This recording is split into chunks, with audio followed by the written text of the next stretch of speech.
Shalom, peuple de Dieu. Vous êtes fatigué de l'instabilité spirituelle. Vous êtes fatigué de tourner en rond et vous vous demandez comment faire. Je vous donne rendez-vous sur Fondement Apostolique, notre rendez-vous hebdomadaire en ligne, tous les mercredis à partir de 20h30 sur nos réseaux sociaux Facebook et YouTube, en vue de l'édification, de la stabilité et pour une croissance, n'est-ce pas, chrétienne, une croissance spirituelle. Ne manquez pas ce rendez-vous, bien-aimés, c'est vraiment un temps, une saison pour changer de vie, pour progresser dans le Seigneur et pour briser tous les cycles de stagnation sur votre vie. Connectez-vous donc sur cette émission et invitez des amis, invitez au maximum autour de vous. Vous connaissez des chrétiens qui vivent ces choses, invitez au maximum pour la gloire de Dieu. Je vous donne rendez-vous donc sur Fondement Apostolique. Au nom de Jésus-Christ de Nazareth, soyez bénis et à bientôt.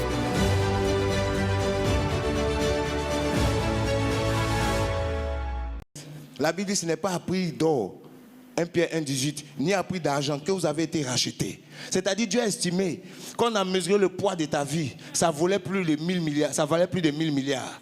Ça valait le prix plus que tout l'or du monde. On dit ce n'est pas à prix d'or, c'est-à-dire quand tu estimes tout l'or du monde, quand on mesure pour te racheter, ça ne suffit pas.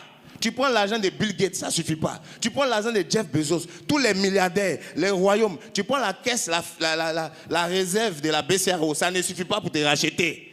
Le prix de ta vie, c'est tellement inestimable, c'est tellement élevé que la chose qui a le plus de valeur dans l'univers, c'est-à-dire la vie de Dieu, c'est-à-dire le titre de Dieu, il a décidé, la Bible dit, il a renoncé à son identité, il a renoncé à sa divinité à cause de toi, pour se rendre semblable à toi. Il a estimé que ta vie vaut tellement que l'argent ne peut pas, tout l'or du monde. Donc on dit ce n'est pas à prix d'or, ce n'est pas à prix d'argent, ce n'est pas avec du diamant, ce n'est pas avec des pierres précieuses, mais c'est par le sang précieux de Christ. Une seule goutte du sang de Jésus, est-ce que tu sais combien ça coûte? Une seule goutte, 1 millilitre de son sang. Est-ce que tu connais la valeur de cela? Dieu a pris ce sang précieux que personne ne peut obtenir quelque part. C'est un seul sang. C'est-à-dire que ça existe dans une seule personne. Ça existe simplement en Jésus-Christ. Pourquoi? Parce qu'il est saint, parce qu'il est pur, parce qu'il est Dieu. C'est un sang qui a la capacité d'effacer les péchés de toute l'humanité. Depuis le commencement du monde jusqu'à la fin du monde. C'est pas seulement dans notre génération. Tous ceux qui sont morts, ceux qui n'existent pas, qui vont venir, les futurs pécheurs, les pécheurs du passé. Une goutte du sang de Jésus, ça rachète les gens d'avant, les gens de maintenant et les gens du futur. Est-ce qu'il y a un prix comme ça? Est-ce que ça existe? Pourquoi tu méprises la grâce de Dieu alors?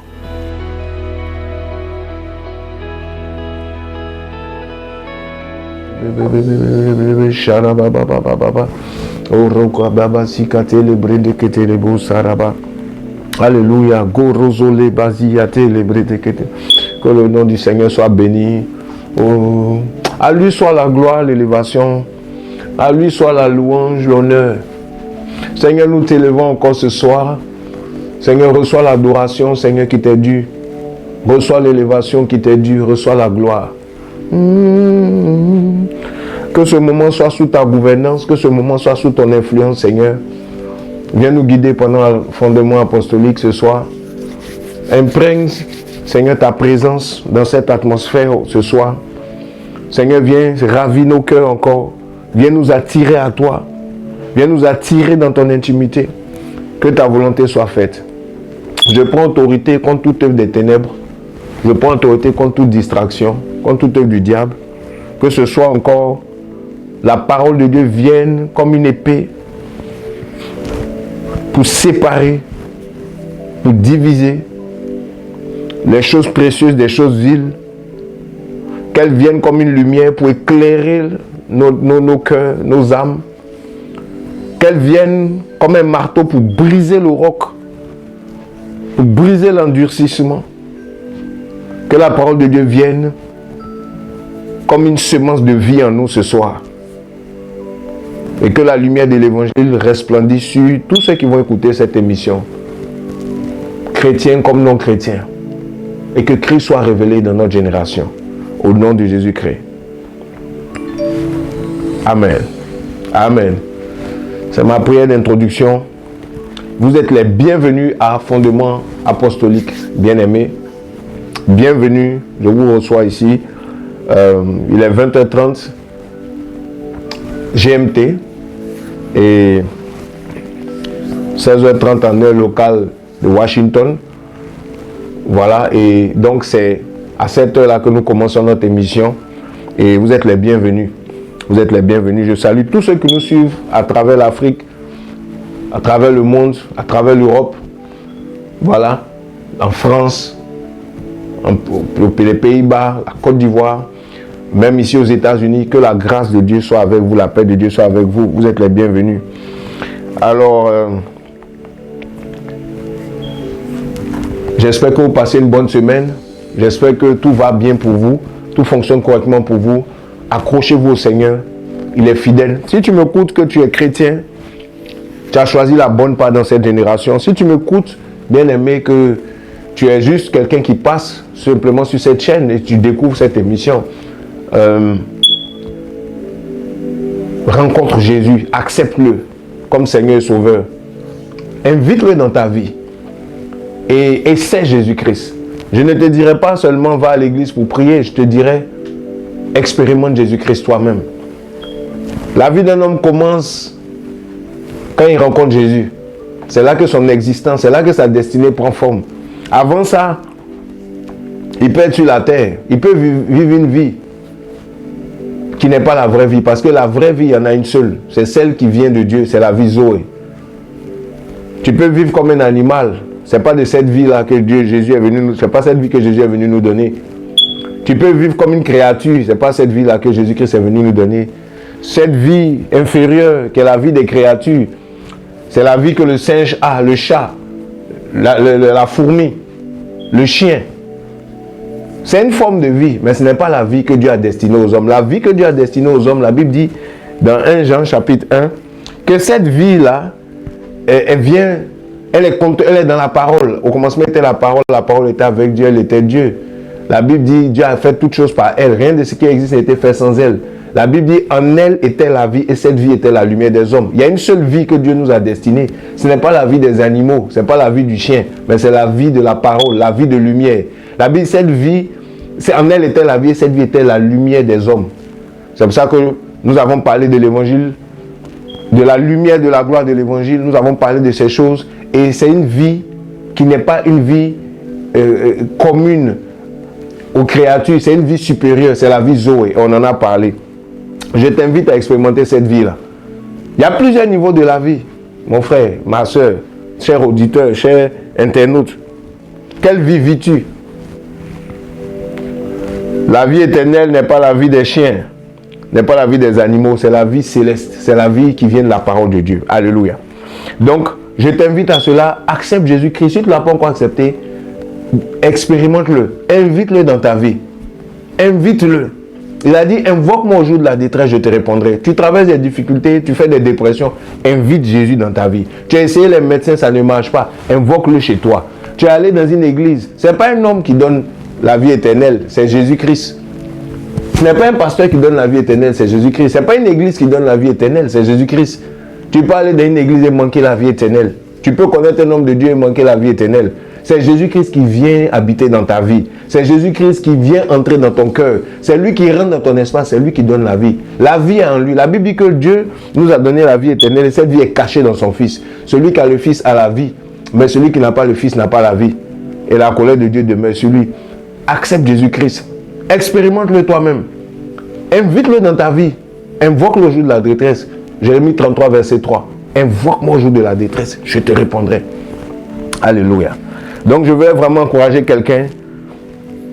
Il y a des pressions de la vie. Les hommes peuvent faire ce qu'ils peuvent. Mais en ce qui concerne l'existence de l'homme et sa destinée, c'est Jésus-Christ qui en a les clés. Alléluia. Amen. Donc vous êtes les bienvenus. Et voilà. Donc on va poursuivre un peu notre enseignement sur l'évangile. Vous savez, depuis quelque temps, nous parlons de évangile chrétien et dispensation.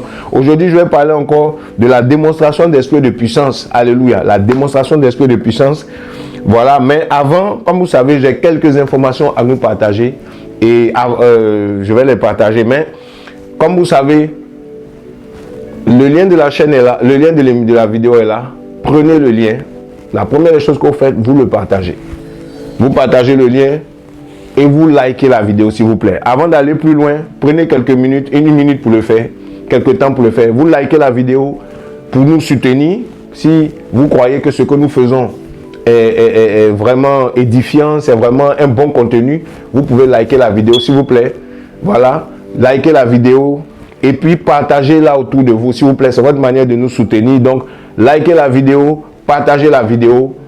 Et puis, si vous n'êtes pas abonné, c'est la première fois, abonnez-vous et activez la cloche de notification. Donc, vous partagez la vidéo, vous likez la vidéo. Et puis, si vous n'êtes pas encore abonné, vous vous abonnez et vous activez la cloche de notification. Ce sont les 3 choses que je vous demande de faire. C'est une faveur que je vous demande. Voilà. Et partagez autour de vous. Tout au long de la vidéo, tu peux partager la vidéo. Tu peux partager à des amis. Tu peux partager dans les groupes. Tu vas sur Facebook, tu vas sur YouTube, tu partages le lien. S'il vous plaît. Amen, amen, amen. Donc, voici un peu ce que je veux nous dire. Oh, Dieu est bon, Dieu est bon, Dieu est bon. Tu as besoin de Jésus-Christ. J'ai besoin de Jésus-Christ. Alléluia. On en a besoin de le rencontrer, de le connaître. L'évangile parle de Jésus-Christ. Alléluia. On va rentrer dans le vif du sujet tout à l'heure, mais d'abord je partage quelques nouvelles. Première des choses que je veux partager avec nous, c'est ce programme que nous organisons au Kenya. Amen. Je vais parler de la croisade du Kenya. Voilà, la croisade du Kenya que nous préparons, qui va prendre notre mission au Kenya. On aura une mission de 5 jours au Kenya. Amen. 5 jours au Kenya. Voilà. Et cette croisade, bon, enfin, c'est une mission de 5 jours. Il y aura une croisade dans la mission. Il y aura aussi un séminaire. Et voilà, nous aurons un temps de communion fraternelle, n'est-ce pas, avec l'église de Kitale. Donc, c'est au Kenya. Donc, merci à l'équipe technique avec l'affiche. Donc, voici l'affiche qui est là. Donc, je serai là-bas avec une équipe. Nous irons et nous aurons 5 jours de mission. Dans ces 5 jours, on aura 2 jours de séminaire, donc du 3 au 4. Voilà, c'est du 3 au 7 la mission en fait. Donc, du 3, bon, enfin, quand je dis du 3, la mission commence le 3, mais on arrive la veille, bien sûr. Donc, du 3 au 4, nous serons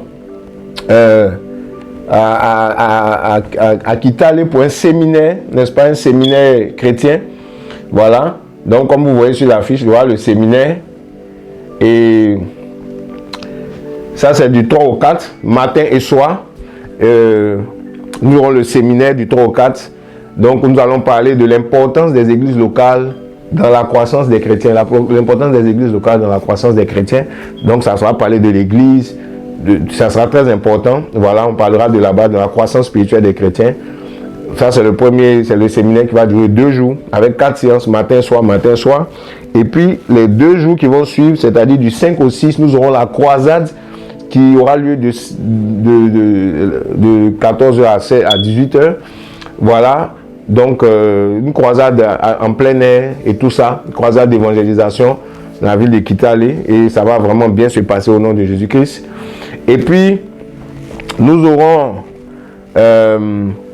le dernier jour, ce sera le 7, nous aurons un culte d'action de grâce, un culte final. Voilà. Le church service, ça sera le 7 et ça sera dans les locaux de l'église là-bas. Voilà. Et notons que nous organisons cet événement avec Victory Gospel Revival Ministry. Victory Gospel and Revival Ministry. Voilà, c'est le ministère que nous avons, avec lequel nous sommes en contact depuis 2 ans déjà, avec le pasteur Godric Ochwang. Donc, c'est avec ce pasteur et la communauté avec lesquels nous avons de bons rapports depuis 2 ans, que Dieu nous a connectés via les réseaux sociaux. Ils ont été vraiment touchés par nos interventions sur Facebook et donc on a été en contact comme ça. Et depuis, ça ne cesse la relation ne cesse de s'accroître. Et là, nous partons pour communier avec nos frères, avec cette église et voir comment nous pouvons travailler à l'avancement de l'œuvre de Dieu au Kenya. Amen. Donc c'est une porte que Dieu ouvre et on rend grâce à Dieu pour cela. À cet effet, justement, donc nous partons et vous savez, l'œuvre de Dieu est gratuite. Nous avons reçu gratuitement, nous donnons gratuitement, mais pour pouvoir organiser des programmes, pour pouvoir travailler efficacement, ça demande des besoins, ça demande des moyens. Et si par la grâce de Dieu, déjà je rends grâce à Dieu pour tous ceux qui nous soutiennent en prière, merci pour vos prières, merci pour votre intercession. C'est à cause de tout ça, de vous aussi, que cela est possible, que Dieu nous ouvre la porte de ce pays. de cette nation pour aller partager, prêcher, enseigner, édifier le peuple de Dieu qui est là-bas et gagner de nouvelles âmes. Alors, nous irons là-bas, on va aussi s'enquérir des besoins sur le terrain. Nous savons que c'est à Kitale, ce n'est pas à Nairobi. Donc, on arrive à Nairobi, mais on prend un autre avion pour aller dans un autre aéroport, Eldoret. Et de Eldoret, on prend encore un transport, un véhicule pour aller à Kitale. Voilà. Donc, c'est un long voyage. Donc, nous irons là-bas et sur place, nous savons déjà qu'il y aura quelques besoins aussi sociaux et nous comptons aussi sur votre soutien. Selon que Dieu vous mettra à cœur, vous pouvez participer à cette évangélisation, participer à cette œuvre missionnaire en envoyant votre soutien ou votre contribution selon que Dieu vous met à cœur aux différents contacts, aux différents moyens qui vont apparaître maintenant à l'écran. Voilà, que vous pouvez utiliser comme PayPal, comme pour les transferts internationaux, comme Zelle ou Cash App pour justement ceux qui sont au niveau des États-Unis, et puis même les transferts comme RIA, MoneyGram et autres. Vous appelez notre numéro. Donc voici les différents QR codes qui s'affichent. Vous pouvez les scanner et puis ce que Dieu vous met à cœur, vous pouvez le faire. Je rends grâce à Dieu déjà pour ceux qui ont déjà envoyé des contributions. Je bénis Dieu, il y en a qui ont déjà commencé à nous soutenir. C'est grâce à tout ça que nous sommes en train de préparer ce programme aussi. Voilà. Voilà, donc nous investissons dans le royaume pour les âmes, pour l'avancement de l'œuvre de Dieu. Et voilà. Et je crois que ceux qui ont le désir, prochainement, la prochaine mission, on vous dira plus tôt aussi, comme ça, vous aurez la possibilité aussi de vous préparer. Ceux qui veulent vraiment, il y en a qui m'ont dit, ah mais si on savait, on allait venir. Bon, nous partageons ça depuis un moment, mais bon,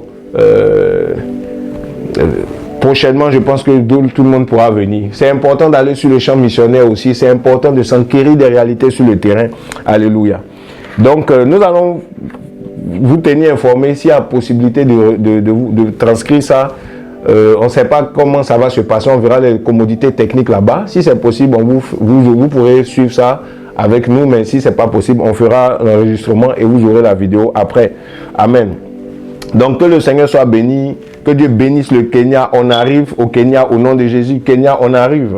Amen, amen, amen, gloire à Jésus. Ça, c'est la première nouvelle. Donc, voilà. Deuxième information que je vais nous passer, c'est en ce qui concerne les dimanches. Nous avons un programme que nous commençons en Côte d'Ivoire tous les dimanches. Donc, une réunion d'édification et de prière. Voilà, une communion fraternelle. Donc, une réunion d'édification et de prière. Voilà, donc il y a une affiche qui va nous être proposée. Voilà, donc c'est une affiche d'invitation. Vous êtes du côté d'Abidjan, du côté de la Côte d'Ivoire, besoin de stabilité, d'édification, besoin de prier, besoin de communion fraternelle. Je vous donne rendez-vous chaque dimanche à partir de 9h30, n'est-ce pas? C'est du côté de la Riviera Bonoumen. Vous pouvez appeler les numéros qui sont affichés, le numéro qui est sur l'affiche pour plus d'informations. Voilà, voilà. Donc voici un peu, c'est une invitation, c'est un moment de communion fraternelle. Tu n'as pas de communauté, tu cherches une église, tu cherches vraiment à te retrouver en famille dans le Seigneur, passer un temps de communion fraternelle, d'édification et de prière surtout. Voilà, pour maintenir ta foi, pour grandir dans la foi, pour bâtir ta foi. C'est une bonne opportunité pour toi. Tous les dimanches, on vous invite donc. Amen. Voilà, ça c'est le côté d'Abidjan. Je continue encore. Autre chose, je voulais vous parler maintenant de nos formations, d'une formation que nous faisons. Je vous en ai parlé un peu il y a quelques temps. Donc nous avons une formation que nous faisons, une formation de base. C'est une formation pour les nouveaux convertis, une formation aussi pour ceux qui ne sont pas stables spirituellement. C'est-à-dire que tu es converti depuis longtemps, mais tu es instable. Ta vie chrétienne n'est pas stable. Tu pries aujourd'hui, demain tu ne pries pas. Tu pêches aujourd'hui, demain tu ne pêches pas. Aujourd'hui tu es zélé, après demain tu n'es pas zélé. Dieu ne te rejette pas. Tu as un problème de stabilité. Okay? Dieu ne te condamne pas. Tu vois, tu as les mêmes addictions que tu traînes. Voilà, des choses que tu n'arrives pas à te défaire depuis des années. Tu es encore instable. Okay? Ce n'est pas un problème. Nous avons un temps de formation que nous mettons en place qui s'appelle Premier pas en Christ. C'est une formation chrétienne. Donc, premier pas en Christ. C'est-à-dire, on t'apprend à faire tes pas, on t'apprend à être stable. Premier pas pour parler de la stabilité. Donc, voici l'affiche qui est là. Voilà, premier pas. Et donc, je vous invite à premier pas en Christ. Si vous n'êtes pas stable, comme j'ai dit, donc c'est très sélectif. pour ceux qui manquent de stabilité et qui sont convertis depuis longtemps, ou pour ceux qui viennent de se convertir, tu as été baptisé il y a quelques mois, il y a quelques semaines, tu es encore nouveau, ou tu n'as jamais reçu d'affermissement chrétien, ta vie chrétienne est vacillante et tout ça, cette formation te concerne, elle est gratuite bien évidemment, mais pour pouvoir y participer, on s'inscrit. Ce n'est pas tout le monde qui vient participer à cette formation, elle est uniquement réservée aux nouveaux convertis ou à ceux qui sont instables dans la foi.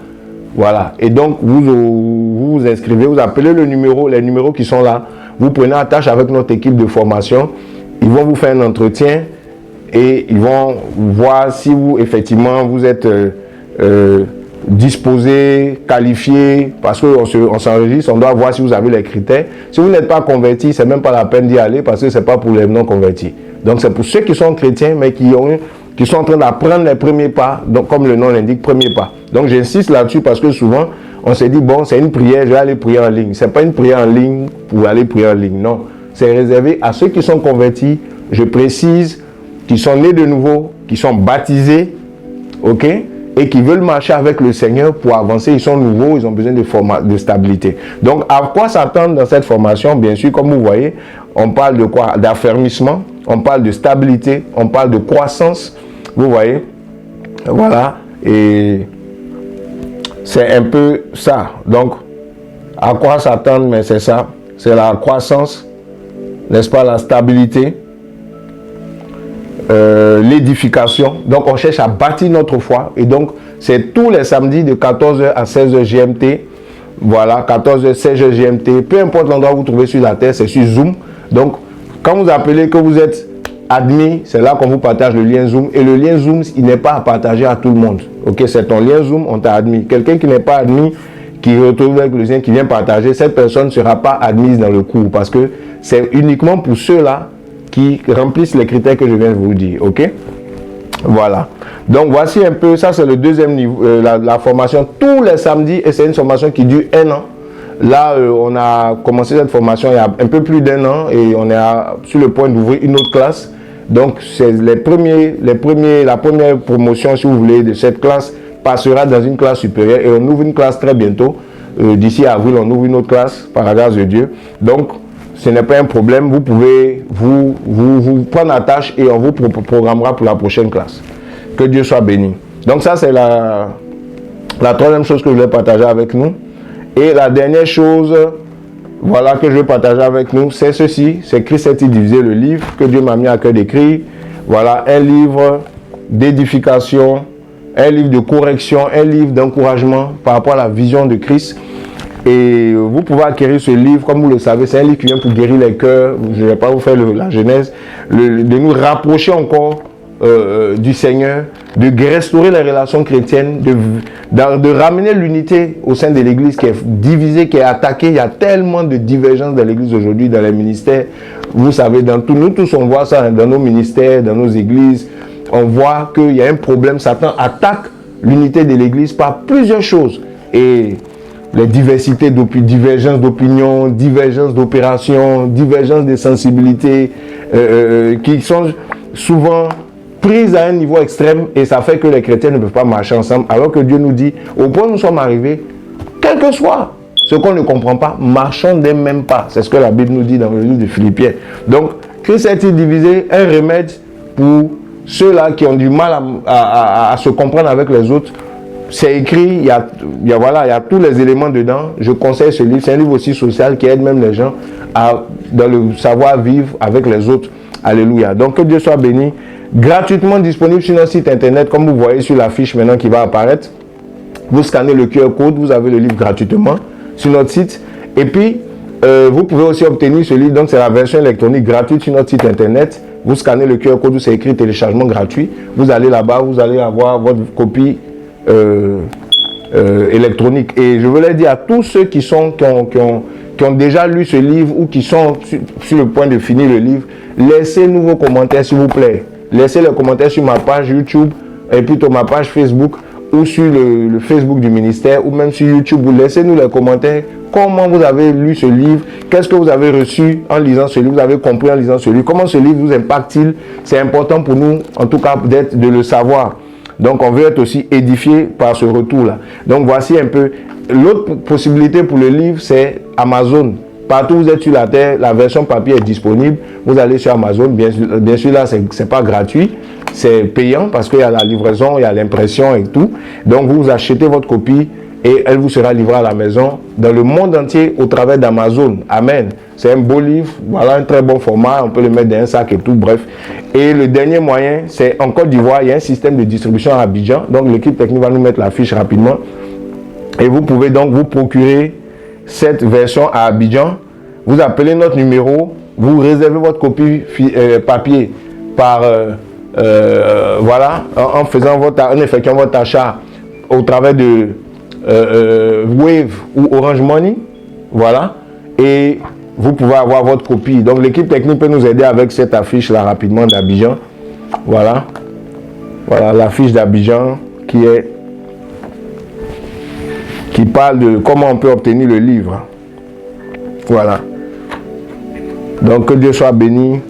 Christ est-il divisé? Donc c'est un peu ça. Procure-toi ta copie s'il te plaît. Tu n'as pas encore ta copie. Procure-toi la copie de ce livre au nom de Jésus-Christ.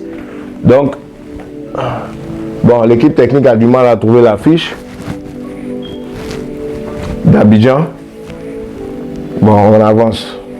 C'est pas un problème. Donc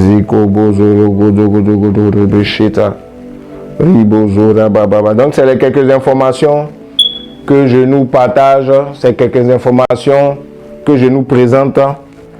Voilà. Et donc nous passons donc à autre chose, véritablement, par la grâce de Dieu. Donc, si vous voulez justement participer à toutes ces activités, vous avez les informations, vous avez les affiches, voilà, vous pouvez appeler nos numéros, vous pouvez appeler nos contacts, vous pouvez scanner les QR codes et puis vous passez aussi à l'action pour toutes ces choses. Merci à tous ceux qui nous soutiennent, merci pour vos prières dans le nom de Jésus. Merci à l'équipe technique d'avoir fait l'effort de placer l'affiche. Donc voici l'affiche dont je parlais. Voilà, donc vous rentrez en contact avec nous, notre équipe qui est à Abidjan, vous appelez le numéro et vous pouvez avoir votre copie directement livrée chez vous à la maison, moyennant les frais qui sont affichés. Et puis voilà. Amen, amen, amen. Que Dieu soit béni. Alléluia. Donc là maintenant, sans plus tarder, puisqu'on a évolué, donc partagez le lien s'il vous plaît, likez la vidéo véritablement. J'espère que vous avez été bénis la dernière fois. Nous étions en train de parler de la démonstration de puissance. Je vais lire un passage biblique véritablement. Marata vite le kozia. Je vais lire un passage biblique. J'espère que vous êtes là. Oh Yahweh. Nous sommes là. Donc 1 Corinthiens chapitre 2 versets 4 à 5. Aujourd'hui nous sommes dans la partie 2 de la démonstration d'esprit de puissance. La dernière fois j'ai expliqué pas mal de choses, mais regardons ce qui se passe ici. Chapitre 2 versets 4 à 5. La Bible dit: et ma parole et ma prédication n'ont pas été en parole persuasive de sagesse, mais en démonstration de l'esprit et de puissance, afin que votre foi ne repose pas sur la sagesse des hommes, mais sur la puissance de Dieu. Alléluia. Nous sommes en train de parler de l'évangile chrétien de dispensation. Je vous disais, le type d'évangile que tu reçois détermine le type de chrétien que tu seras. Si tu reçois un évangile d'une certaine nature, d'une certaine caractéristique, c'est cette caractéristique qui va affecter ta vie chrétienne. Si tu reçois un évangile qui te présente Jésus-Christ dans ses différents aspects, tu vas vivre les différents aspects. Mais si ton évangile n'est pas équilibré, n'est pas conforme à ce que Jésus-Christ a prêché, c'est un autre type de chrétien qui va être engendré. Le problème que nous avons aujourd'hui, bien aimé, c'est que pourquoi il y a un problème dans l'église? Parce qu'on a tous constaté qu'il y a un souci de croissance spirituelle, un souci de chrétienté, un souci de qualité de chrétien. Par exemple, je vis aux États-Unis, les gens ne croient pas en la puissance de Dieu. Aux États-Unis, beaucoup de gens ne croient pas en la puissance de Dieu, en la manifestation de la puissance de Dieu.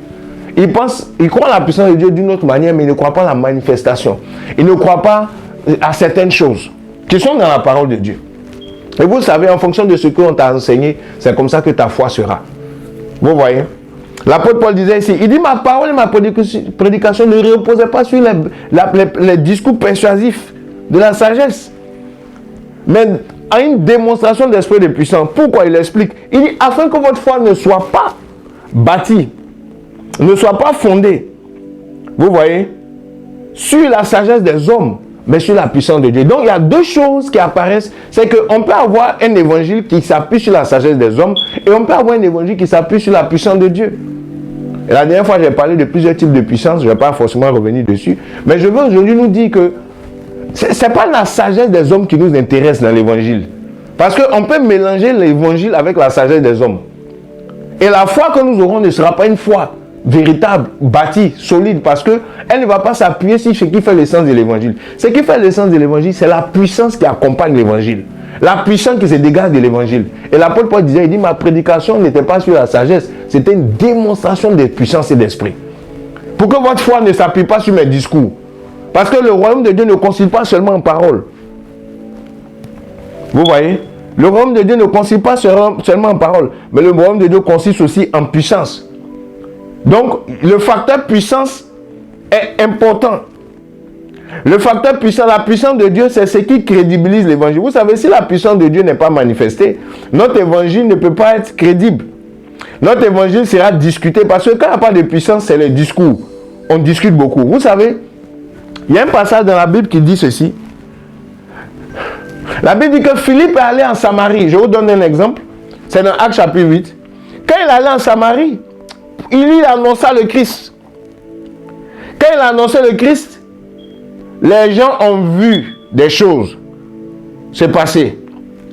Les gens ont vu la puissance de Dieu se manifester avec Philippe. Et les gens ont commencé à croire. C'était une question de puissance. Je vous dis quelque chose, frère. L'évangile est une question de puissance. L'évangile n'est pas une question de discours. Il y a un temps où on parle, il y a un temps pour tout. Il y a un temps où on ne parle plus. Il y a un temps où il faut agir. Alléluia. Vous voyez? Il y a un temps où il faut agir. La Bible dit au verset 5. On dit, Philippe étant descendu, Actes chapitre 8, verset 5, étant descendu dans une ville de la Samarie, leur prêcha le Christ. Et les foules d'un commun accord étaient attentives à toutes choses que Philippe disait, l'entendant et voyant les miracles qu'il faisait. Ils entendaient, mais ils voyaient aussi. Faut pas, notre évangile, ce n'est pas seulement qu'on l'écoute, il faut aussi qu'on puisse voir. Quand on parle de la puissance de Dieu, on parle aussi des choses qu'on peut voir dans notre évangile. Vous comprenez? On dit, les gens l'écoutaient, ils écoutaient attentivement ce que Philippe disait, et voyant les miracles qu'il faisait. Verset 7. Car les esprits immondes, criant à haute voix, sortaient de plusieurs qui en étaient possédés, et beaucoup de paralytiques et de boiteux furent guéris. Et il y eut une grande joie dans la ville. Amen. On dit au point, verset 9, or, avant cela, il y avait dans la ville un homme nommé Simon qui exerçait la magie et tournait la ville, le peuple de la Samarie, se disant un grand personnage, auquel, verset 10, il s'attachait depuis le petit jusqu'au grand, disant, celui-ci est la grande puissance, est la puissance de Dieu, appelée la grande. Il s'attachait à lui parce que depuis longtemps, il les étonnait par sa magie. Donc, il manifestait une puissance qui n'était pas la puissance de Dieu, ce Philippe. Mais quand ils eurent cru Philippe, et qu'il a annoncé la bonne nouvelle, touchant le royaume de Dieu et le nom de Jésus-Christ, tous les hommes et les femmes furent baptisés. Simon crut lui aussi lui-même. Et après avoir été baptisé, il se tenait toujours auprès de Philippe. Et voyant les prodiges et les grands miracles qui se faisaient, il était dans l'étonnement. Donc, le magicien était lui-même étonné. Vous savez, pour convaincre un magicien de marcher avec Dieu, ce n'est pas par des discours. Pour convaincre un sataniste de marcher avec Dieu, ce qui manque à notre génération, pourquoi dans nos familles, c'est que souvent on vient parler de Jésus, mais il n'y a pas de puissance qui accompagne ce que nous disons. Il n'y a pas de puissance qui se manifeste. Vous savez, la puissance de Dieu est importante pour emmener le règne de Dieu dans nos familles. Le règne de Dieu dans notre espace. Je me souviens, aux États-Unis, ici, quand j'ai commencé à faire l'œuvre ici, j'étais en contact avec des bien-aimés dans une ville d'Oklahoma. Et je parlais et on échangeait au téléphone de l'œuvre de Dieu, on parlait du Seigneur. Et je leur ai dit qu'il faut qu'on se rencontre. Et je me souviens, il y a un des bien-aimés qui m'a dit, non, c'est pas la peine qu'on se voit, on peut seulement parler au téléphone. Qu'on peut échanger au téléphone, on peut prier au téléphone, on peut échanger au téléphone. Que ici, bon, c'est en ligne quoi, tout se fait en ligne. J'ai dit, c'est vrai. Mais il y a des choses qui ne se communiquent pas au téléphone. Il faut qu'on se rencontre pour que ça se communique. Ils ne savaient pas de quoi je parlais. Moi, je savais de quoi je parlais. moi je parlais je pensais à la puissance de Dieu. Parce que ce qui amène le déclic dans une œuvre de Dieu, c'est la puissance, c'est pas les discours. Si la parole n'est pas accompagnée des choses visibles, s'il n'y a pas de démonstration, l'évangile ne va pas toucher les cœurs. Les gens ne seront pas touchés. Parce qu'il y a des gens qui vivent des situations. Ils doivent vivre le surnaturel de Dieu, la puissance de Dieu. C'est vrai, c'est pour toucher les cœurs, premièrement. Mais pour toucher les cœurs, il faut que les gens voient que ce qu'on leur a dit, là, il y a la manifestation. On leur dit que Dieu est puissant, voilà la preuve que Dieu est puissant. On leur dit que Dieu guérit, voilà la preuve que Dieu guérit. On leur dit que Dieu est vivant, voilà la preuve qu'il est vivant. C'est parce qu'on le dit ou bien c'est parce qu'on est capable de le démontrer. Paul disait que ma prédication n'était pas dans les discours persuasifs, mais dans la démonstration. Et je me rappelle donc que j'ai eu mon premier voyage dans cet endroit, c'est Oklahoma, que je parle souvent d'Oklahoma et tout. Et je suis allé là-bas. Et on a eu des rencontres, les premières rencontres avec les bien-aimés qui étaient là-bas, c'était très timide. Parce que les gens n'étaient pas motivés, il y en a même qui boudaient. On était même moins de 10, hein. On n'était pas nombreux, peut-être 4-5 personnes comme ça. Mais quand on a commencé à prier, quand j'ai commencé à invoquer la puissance de Dieu, la puissance de Dieu est descendue là. Il y a eu des délivrants, des gens qui étaient possédés, les gens, eux-mêmes ils ne savaient même pas. Possédés. La puissance de Dieu les a touchés. Des jeunes sœurs là, visitées par la puissance de Dieu, délivrées des démons. Même il y a une qui a reçu la guérison avec le glaucome. La maladie des yeux, le glaucome. Elle était guérie instantanément de son glaucome. Puissance de Dieu, délivrée des choses incroyables. Et là, ça suscitait un éveil dans la ville. Ça suscitait un éveil parmi la communauté de jeunes, des gens qui se retrouvaient. Ça commençait à susciter un intérêt. Et jusqu'aujourd'hui, il y en a qui ont été baptisés, qui se sont donnés au Seigneur, qui servent Dieu même aujourd'hui, suite à cela. Mais qu'est-ce qui a fait? C'est la puissance de Dieu qui a été manifestée. Vous voyez un peu? Parce que tu peux parler de Jésus aux gens, mais s'il n'y a pas la puissance, il n'y aura rien. Moi, je connais beaucoup de gens qui sont sincères à faire l'œuvre de Dieu, à parler de Dieu aux gens, mais ils ne comprennent pas pourquoi on ne les écoute pas. Quelle est la puissance que tu manifestes? Et sur quoi repose ta prédication? La puissance de Dieu, c'est très important. C'est important. Si tu prêches qu'il n'y a pas la puissance, ton évangile ne sera pas efficace. Ce qui touche, c'est la puissance. Alléluia. La puissance vient convaincre les gens. La puissance vient pour enraciner les gens dans la profondeur de qui est Christ. Christ n'est pas seulement discours, Christ est puissant. Son nom est puissant. Son esprit est puissant. Il est un Dieu puissant. On doit manifester sa puissance. Si tu es chrétien, tu dois rechercher la puissance de Dieu pour la manifester. À tous égards. Il y a plusieurs niveaux de la puissance de Dieu. Même si tu ne connais pas tout, mais au moins tu dois manifester des aspects de la puissance de Dieu. Surtout dans l'évangélisation. Quand on parle de l'évangile, l'évangile rime avec puissance. Voici pourquoi ceux qui sont appelés comme des évangélistes, Dieu les utilise dans la dimension des miracles et de la puissance. Pourquoi? Parce que l'évangile, ce n'est pas seulement des discours. L'évangile, ce n'est pas seulement dire Dieu t'aime. Jean 3,16. L'évangile, c'est la parole accompagnée de manifestations. Et on en a besoin. Ça se cherche, ça s'entretient, ça se désire, ça se cultive. Et plus que tout, c'est l'objet de notre foi. Si tu ne crois pas en la puissance de Dieu, tu ne peux pas être efficace pour prêcher. La Bible dit, voici les signes qui accompagneront dans Marc, c'est ceux qui auront cru. Frère, j'ai vu ça avec cette personne. Quand on est allé là-bas, la puissance de Dieu, c'était au Oklahoma. Les jeunes ont commencé à être touchés, à prendre au sérieux les prières. Avant, ils négligeaient. Quand on les invitait aux prières, ils négligeaient, ils minimisaient. Ils ne croyaient pas trop que Dieu était là parce qu'il n'y avait pas la puissance. Mais quand la puissance a été manifestée, ça a touché. Ça a changé. Les choses qui étaient cachées sont ressorties. Alléluia, c'est important. Et moi, je crois en la puissance de Dieu. Je prêche la puissance de Dieu. L'année passée, on a organisé un programme sacerdoce royal. Et à distance. C'était un temps de prière. Et le Seigneur m'avait dit, pendant ce temps de prière, il y a des jours spécifiques où vous allez venir. Ça sera pour les miracles. Vous venez, ce n'est pas pour enseigner, mais c'est pour prier pour les miracles, prier pour les guérisons, prier. La Bible dit quand Philippe est descendu dans Actes chapitre 8, on dit, les gens entendaient mais voyaient les miracles. Parce que les esprits quittaient les corps. parce que les maladies étaient guéries. On dit qu'il y a une grande joie dans la ville. Ce qui apporte la joie quand l'évangile est prêché, ce n'est pas seulement qu'on te dise que Jésus t'aime. Mais c'est que quand tu as une condition, qu'est-ce que Jésus peut faire pour ta condition? Ok? La première des choses, c'est de toucher ton cœur, c'est vrai, pour te changer. Mais si tu as une condition, ce qui va te permettre d'être plus convaincu. Parce qu'il y en a qui sont incrédules. Les hommes ont besoin de voir avant de croire. C'est pour ça que Dieu nous a donné des signes.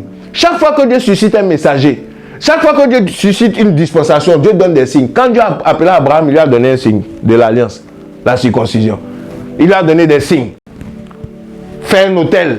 Je vais passer au milieu. On va faire une alliance. Abraham avait besoin de voir quelque chose. Dieu s'est révélé à Moïse. Je donne quelques exemples.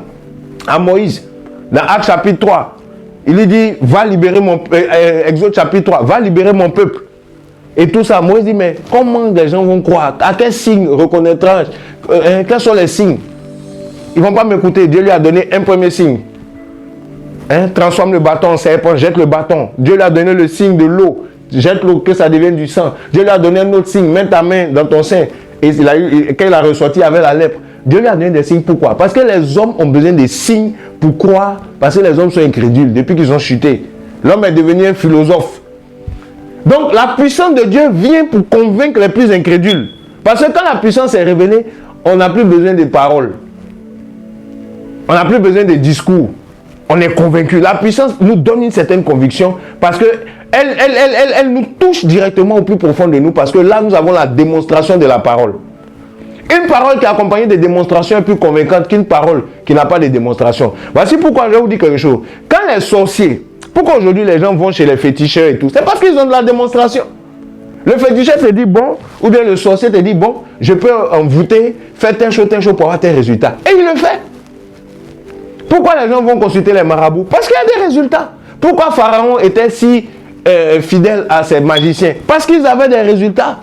Vous allez voir que dans le livre d'Exode, quand Moïse est parti, il a fait le signe. Les pharaons aussi ont fait les sorciers de Pharaon ont fait un signe aussi.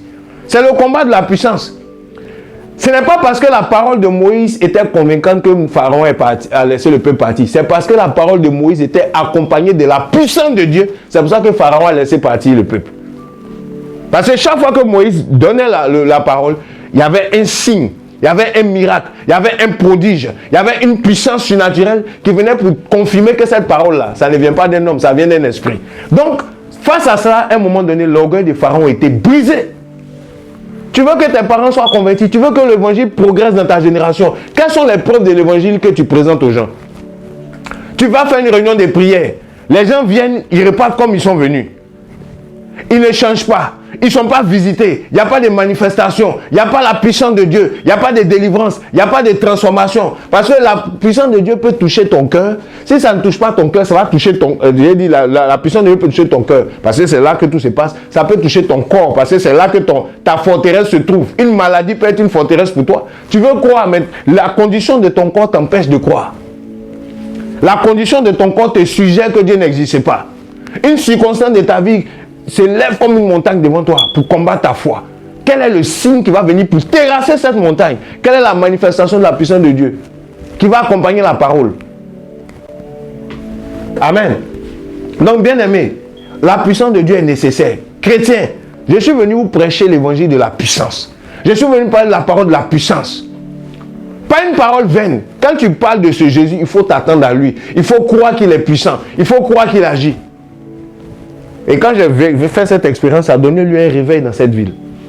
Des jeunes ont commencé à s'intéresser, à prier, à s'intéresser à Dieu, à prendre les choses au sérieux. Ceux qui vivaient dans l'impudicité et dans le péché ont commencé à se séparer. La crainte de Dieu a commencé à prendre. Là, c'était aux États-Unis. Mais de partout où je suis parti, où je fais l'œuvre de Dieu. Et comme j'expliquais à ce programme, sacerdoce royal, c'était en ligne, le Seigneur m'a dit, il y a des jours dans ce programme-là où vous allez prier pour les miracles. Et on a prié ces jours-là. Dieu a fait. En ligne. Des gens qui ont été délivrés d'incontinence urinaire. Des gens qui ont été délivrés des démons. En ligne. Il y a eu des manifestations chez eux. Tombent sous la puissance de Dieu. Et ça a convaincu. Ça a touché certaines personnes qui cherchaient cet évangile. Il y a des bien-aimés qui ont été touchés depuis l'année passée. Avec qui on est en contact jusqu'aujourd'hui. Dans d'autres pays, tout ça. Parce que c'est cette puissance de Dieu-là qui est nécessaire. Et je bénis tous les ministères qui promeuvent la puissance de Dieu. Je bénis tous les pasteurs, les évangélistes qui promeuvent la puissance de Dieu. C'est comme ça vous saurez aussi que l'évangile que nous prêchons vient aussi de Dieu. C'est les signes qui accompagnent. Comment les gens ont su que Dieu avait envoyé Moïse? C'est les signes. Et de la même manière, Jésus aussi, comment nous savons que Jésus est un homme qui incarnait le plan de Dieu pour sa génération, qui était venu pour apporter quelque chose? C'était les signes. Regardez ce qui se passe dans Actes et dans Jean chapitre 3. Nicodème va voir Jésus-Christ. Le verset 3, verset 1, pardon, jusqu'au 2. On dit, mais il y a un homme d'entre les pharisiens. Jean chapitre 3, verset 1 à 2. Il y a un homme d'entre les pharisiens, dont le nom était Nicodème, qui était un chef des Juifs.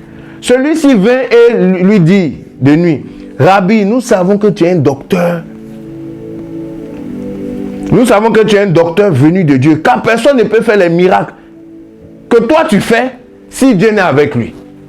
Qu'est-ce qui a fait que les gens savaient que Jésus-Christ venait de Dieu? C'est les signes, c'est la puissance, c'est les miracles. Un pharisien vient le voir et dit, on sait que Dieu est avec toi. Pourquoi? Parce que contrairement à nous, nous on parle beaucoup, mais Dieu ne confirme rien. Il n'y a pas de manifestation. Quand on finit de parler, il n'y a aucun changement. Mais toi, on sait que tu es de Dieu parce que personne ne peut faire les miracles que tu fais si Dieu n'est avec lui. Un des signes que Dieu est avec quelqu'un, c'est aussi les miracles. C'est vrai qu'il y a de faux miracles. Il y a des miracles mensongers. Mais là où il y a la vérité, il y a des miracles qui vont accompagner. Là où il y a le message de Dieu, Dieu va se manifester afin que la foi des gens ne repose pas uniquement sur les discours, mais sur la démonstration d'esprit de puissance. Je suis allé dans plusieurs endroits, mes frères, j'ai vu la puissance de Dieu. J'ai vu des démons. Bon, jusqu'à aujourd'hui, je continue de voir ça. J'ai vu des situations changer. Des femmes qui ne pouvaient plus enfanter. Des gens qui ne pouvaient plus entendre. Des fibromes disparaître des corps. Des démons quitter des vies. Des malédictions être brisées. La puissance de Dieu. C'est trop important. Sans ça, c'est ça qui valide ce que nous disons. Parce que tu peux parler beaucoup. Tout ce que tu vas dire est biblique. S'il n'y a pas de puissance, les gens ne vont pas t'écouter. Ils vont écouter un peu, après ils vont dire, ah, on connaît ça, on lit ça, nous-mêmes on a déjà lu. C'est ce que je veux nous dire. Tu es chrétien, tu as bien la puissance de Dieu. Frère, la puissance de Dieu, ce n'est pas des discours, c'est du live. Je vais vous donner un témoignage rapidement aussi. Vous savez, quand j'ai donné ma vie au Seigneur, je l'ai rencontré dans la puissance, dans la manifestation de sa présence. Ce n'est pas des discours que j'ai entendus. C'est une vie manifestée de puissance qui m'a bouleversé. Et quand j'ai expérimenté moi-même, j'ai expérimenté la délivrance. Quand je l'ai rencontré. Des liens, du péché, de la puissance des ténèbres. Parce qu'il y avait la puissance des ténèbres qui travaillait dans ma vie. Il y avait beaucoup de sorcellerie. Une grande œuvre de la sorcellerie qui me tenait captif. J'étais dans les ténèbres. Ma vie était destinée vraiment pas à ce que je fais aujourd'hui. À une perdition totale. Et quand le Seigneur est rentré dans ma vie, au bout de quelques temps, j'ai vu la puissance de Dieu me libérer. Quand j'ai été touché, déjà, il y a cet éclairage qui est venu dans mon esprit. Ma compréhension des choses a changé. Sur la vie, sur les priorités. Mais après, j'ai commencé à voir qu'il y avait des emprises sur moi. Parce que je voulais marcher avec Dieu, mais il y avait une force qui me résistait. Et la première fois, j'ai eu une vision où j'ai commencé à me battre avec quelqu'un qui venait dans mon lit pour avoir des intimités avec moi. On s'est battu. J'ai commencé à vivre des combats spirituels, des manifestations bizarres. On s'est battu sur le lit ce jour-là. Le lit même bougeait physiquement. Quand je me suis réveillé de la vision de ce combat, le lit même bougeait physiquement. Mais j'ai résisté et j'ai repoussé. Ça, c'est quand le Seigneur a commencé à me donner la victoire. La deuxième fois, la même personne est revenue. C'est un esprit, mais sous forme d'une femme. Et là, cette fois, on n'était plus dans le lit. C'est à la porte de la chambre. Elle n'avait plus accès dans mon intimité, dans ma chambre. Donc, on s'est battu à la porte. J'ai résisté à la porte et elle n'est pas rentrée. Et après ça, c'était la cour. Là, après, c'était d'autres attaques dans la cour de la maison. Bref, j'ai vécu beaucoup d'expériences. Et puis, j'ai vu des démons sortir de ma vie. Et j'ai dit, mais Seigneur, et ma famille? Et Je parlais de Jésus-Christ à ma famille. Je parlais à mes parents. Ils avaient commencé à s'intéresser plus ou moins. Mais il y a un événement qui s'est passé. On a commencé à prier à la maison. Et on a avoir des prières. Et un jour, pendant la prière, il y a un de mes frères qui a manifesté des démons. Qui a manifesté des démons. Il y avait la sorcellerie. Dieu m'avait montré une vision où je voyais des membres de ma famille enchaînés. C'est par la sorcellerie. C'était une grosse chaîne. C'était 3 membres. Et un d'entre eux, ce jour-là, quand on priait, il a commencé à avoir des manifestations, des démons.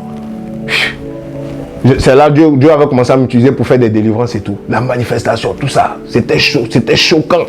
Ils étaient choqués, tout le monde, et lui, et tout le monde était choqué. On a prié. Et cette manifestation, en fait, c'était une œuvre de la sorcellerie, il avait été envoûté. Donc il y avait une œuvre derrière. Et on a lutté avec ça pendant 1 an. C'était pas un démon comme ça seulement. Il y avait des chaînes, des trucs derrière. On a prié pour ça. Il est tombé dans une condition. Ce membre de ma famille là, la folie a commencé à se manifester avec lui. Vous savez, j'ai vu la puissance de Dieu dans ma vie. La puissance de Dieu, je vous assure. La folie a commencé à se manifester. On priait pour ça. Les esprits nous insultaient. Il y avait plein de choses, des manifestations incroyables que je n'ai jamais vues.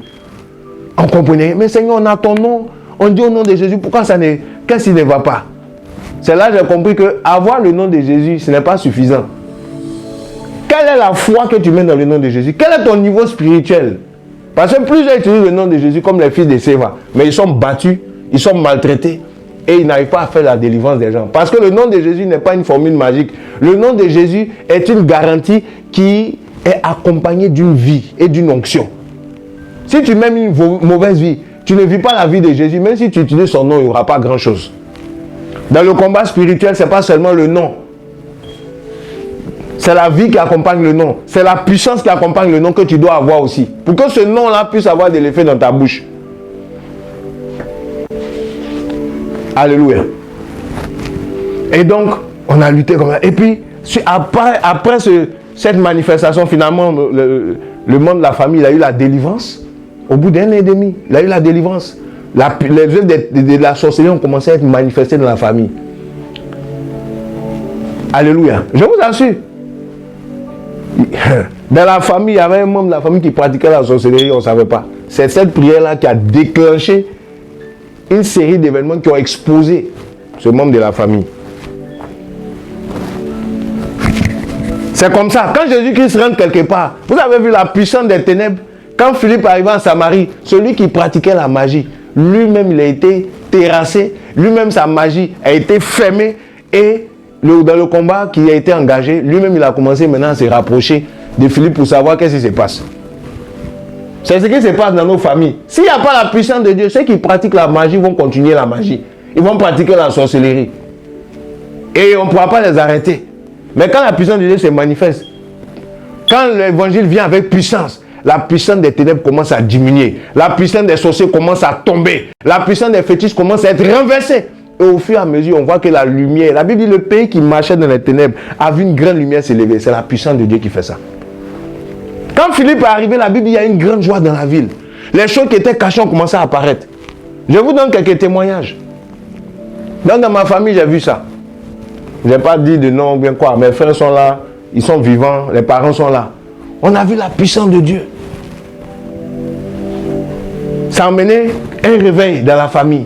Ça a ouvert les yeux de la famille. Ça a favorisé plus d'engagement à Dieu. Ça a favorisé plus de compréhension des choses spirituelles dans la famille. On a vu ce qu'on ne voyait pas. Mais qu'est-ce qui a fait ça? C'est la puissance.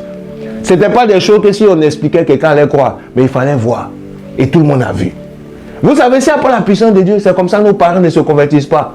C'est comme ça que nos familles ne sont pas transformées. Moi, mes parents se sont convertis. Eux-mêmes, ils ont vu la puissance de Dieu. Mes frères aussi.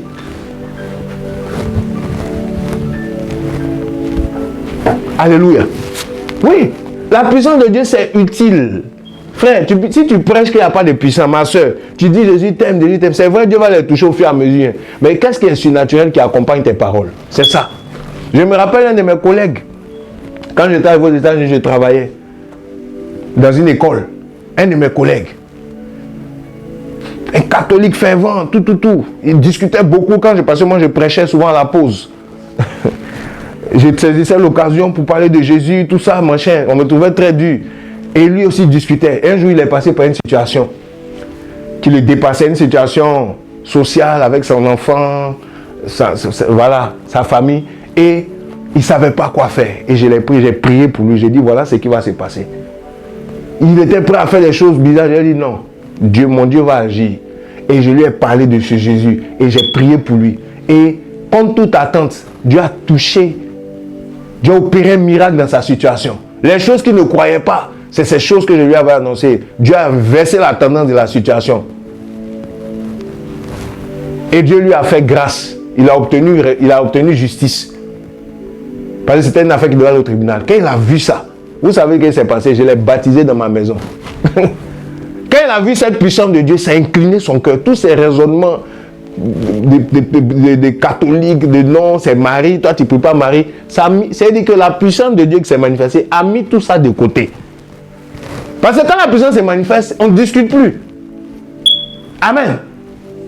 Pour être efficace dans l'évangélisation, il faut la puissance. Mes frères, il faut la puissance. Ça a mis tout ça de côté et il a accepté Jésus-Christ. Je l'ai baptisé chez moi à la maison. Frère, je vois, je ne suis pas le seul à vivre ces choses. S'il n'y a pas le surnaturel, s'il n'y a pas la puissance de Dieu, frère, notre évangile sera faible. Paul dit, ma prédication, ce n'était pas seulement des discours persuasifs. Ah non, tu sais, en Marc 10, c'est écrit ceci, en Luc 10, c'est écrit cela. C'est bien de citer les versets, mais s'il n'y a pas de puissance qui accompagne, il y a des gens qui ne lisent pas la Bible. Si tu cites Marc ou bien Jean 3, ça ne les intéresse pas. C'est des musulmans, c'est des bouddhistes, c'est des athées, et la Bible ne leur dit rien. Maintenant, le seul langage que nous employons maintenant, quand les gens ne sont pas connectés dans la parole, c'est la puissance. Quand Philippe arrive en Samarie, il a parlé de Jésus. Qu'est-ce qu'il a fait que les gens sont venus? Ils ont vu la puissance. On dit quand ils ont vu ce qu'il faisait. Même le grand magicien est venu aussi, il dit, bon, moi aussi je veux suivre, c'est comment truc là. Parce que c'est quoi? C'est puissance contre puissance. Frère, ça n'a pas changé depuis le temps de Moïse jusqu'à aujourd'hui. Voici pourquoi Jésus nous a donné la puissance, parce que l'ennemi aussi est puissant. L'ennemi aussi a des signes. Dans nos familles, ce n'est pas seulement une affaire de parole, il y a des puissances qui retiennent les gens incrédules. Il y a des œuvres des ténèbres qui retiennent les pharaons endurcis. Parce qu'eux aussi, on leur montre d'autres types de miracles. Il y a d'autres types de puissances qui agissent. Avec quoi toi tu viens? Pourquoi l'évangile, par la grâce de Dieu, c'est en train de reprendre? Mais pourquoi à un moment donné, les États-Unis sont tombés dans l'assoupissement? Manque de miracles, manque de puissance, des discours. Le Seigneur m'a donné une vision sur les États-Unis quand je priais, où il y avait un esprit qui était en train de nourrir une longue queue de personnes comme ça. Et c'était des hommes de Dieu. J'ai vu ça quand je suis arrivé ici. L'esprit est en train de les nourrir. La nuit, chacun avait son assiette et puis l'esprit, c'était comme une grosse marmite géante et c'était comme un esprit qui avait préparé et puis qui leur donnait chacun dans son assiette. Et c'est ce qu'ils prenaient pour eux-mêmes se nourrir et aller nourrir leurs églises. Et cette nourriture-là, c'était un type de message. Cette nourriture-là, c'était un type de parole qui n'est pas la véritable nourriture. Ce n'est pas la manne de Dieu. C'est une viande, c'est une doctrine des démons. C'est des paroles, des enseignements qui occultent la puissance de Dieu. Qui renie la puissance de Dieu. Quand vous entendez des gens combattre la puissance de Dieu, renier la puissance de Dieu, le diable a commencé à les corrompre. Ils peuvent être sincères, mais ils sont tombés dans quelque chose. Parce que Satan, une des choses qui fait fuir Satan, une des choses qui fait craindre l'ennemi, c'est la parole accompagnée de puissance. Ce n'est pas seulement la parole. Parce que la parole seule, ça ne change pas grand-chose. Il faut qu'il y ait quelque chose dans cette parole. Il faut qu'il y ait une vie dans cette parole. Il faut qu'il y ait une énergie dans cette parole. Il faut qu'il y ait une puissance, une manifestation qui accompagne cette parole. C'est pour ça que Paul dit, ma prédication n'était pas seulement une prédication, mais c'était une démonstration de l'esprit de puissance. Il y avait quelque chose qui accompagnait. Chrétien, qu'est-ce qui accompagne ta parole? Qu'est-ce qui accompagne ta foi? Qu'est-ce qui accompagne ton action? Que ce soit par tes prières, que ce soit par tes exhortations, il faut qu'il y ait quelque chose de Dieu surnaturel qui accompagne. Sinon, tu vas aller devant Pharaon, il va te chasser de son palais. Tu vas aller te pointer devant les gens. Non, tu sais, Jésus, on n'est plus quoi? Qui est ton Jésus? Est-ce que Pharaon a demandé? Il dit, qui est l'Éternel? C'est qui? Qui le connaît ici? On ne le connaît pas. Retournez. Vous savez, le monde spirituel est un monde de démonstration et de puissance. C'est pour ça que la Bible dit que Jésus est venu pour nous délivrer de la puissance des ténèbres. Nous savons que nous sommes de Dieu. 1 Jean 5, verset 19 à 20. Mais que le monde entier est sous la puissance du malin. Nous savons que nous sommes de Dieu, mais le monde dans lequel on vit est sous la puissance. Voilà pourquoi quand Jésus-Christ a dit allez dans les nations, il ne pouvait pas nous laisser aller sans puissance. Il a dit à ses disciples, vous allez aller dans les nations, hein, mais attendez d'abord que vous soyez revêtus. Je vous appelle ça la dernière fois. Attendez, parce que tu ne peux pas aller confronter le terrain de l'ennemi sans puissance. C'est pour ça qu'avant d'envoyer Moïse, pareillement, Dieu lui a dit, bon, voici ce bâton-là, voici le bâton, l'autorité, voici le exousia, voici le bâton de commandement, voici l'autorité, voici la clé des signes. Avec ça, tu vas pouvoir parler le langage à Pharaon. Si tu n'as pas ces bâtons, tu ne peux pas parler à Pharaon. Pharaon est puissant. Il a des sorciers puissants. Le grand évangéliste T.L. Osborne, je suivais un de ses documentaires. Ce grand homme de Dieu, il a fait les études pour être missionnaire. Il était missionnaire, on l'a envoyé là en Inde, dans un pays. Il est arrivé là-bas avec toute sa connaissance biblique, avec ses grands discours. Ce qu'on apprend à la théologie, les exégèses, tout ça, les paroles, l'art de parler, d'organiser les sémantiques, tout ça là. Il connaissait la nomenclature, tout, comment parler. Mais il est arrivé là-bas. Quand il parlait, ça ne touchait pas les gens. Les gens l'écoutaient, ok, ce que tu dis, bon, nous aussi, voilà ce qu'on croit. Voici notre logique. Ici, mais il y a un problème. Pourquoi je n'arrive pas à parler aux gens? Il s'est rendu compte qu'il lui manquait quelque chose. Le plus important, c'était la puissance de Dieu. Il n'avait pas l'onction des miracles. Il n'avait pas la puissance. Sa parole n'était pas accompagnée de quelque chose. Et il a échoué lamentablement. Il est revenu, il est rentré en retraite. Et il a été allé au programme de Marion Branham, qui était un grand prophète de Dieu. Les gens disent qu'il s'est égaré, tout ça. Bon, écoutez, moi, je ne connais pas, je n'ai pas vécu en son temps. Enfin, je n'ai pas connu sa saison. Mais pour le témoignage que T.L. Osborne rendait de Marion Branham, c'était un grand homme de Dieu. Et j'ai écouté aussi certains enseignements de Marion Branham. Dieu l'utilisait puissamment. Après, il y a d'autres choses, je ne rentre pas dedans. Et il disait que quand il allait au programme de Marion Branham, il a vu Jésus-Christ manifester la démonstration de la puissance de Dieu, les miracles. Il y a des grands hommes que Dieu a utilisés aux États-Unis. Les E.E. Allen, les Marion Branham, les Derek Prince. Même aujourd'hui, le pasteur Benny Hinn, les femmes comme Catherine Kuhlman, des gens de la gloire de Dieu, des gens qui ont révolutionné l'évangile. Vous savez, qui ont laissé leur nom dans les annales de l'église. À cause de la manifestation de Dieu. Plein d'autres noms. Que je ne vais pas tout citer. Mais des gens comme les Benson Idaoussa. Les gens comme le prophète Kakou Sévérin de la Côte d'Ivoire. Des hommes de la puissance de la gloire de Dieu. Et donc, il allait en retraite.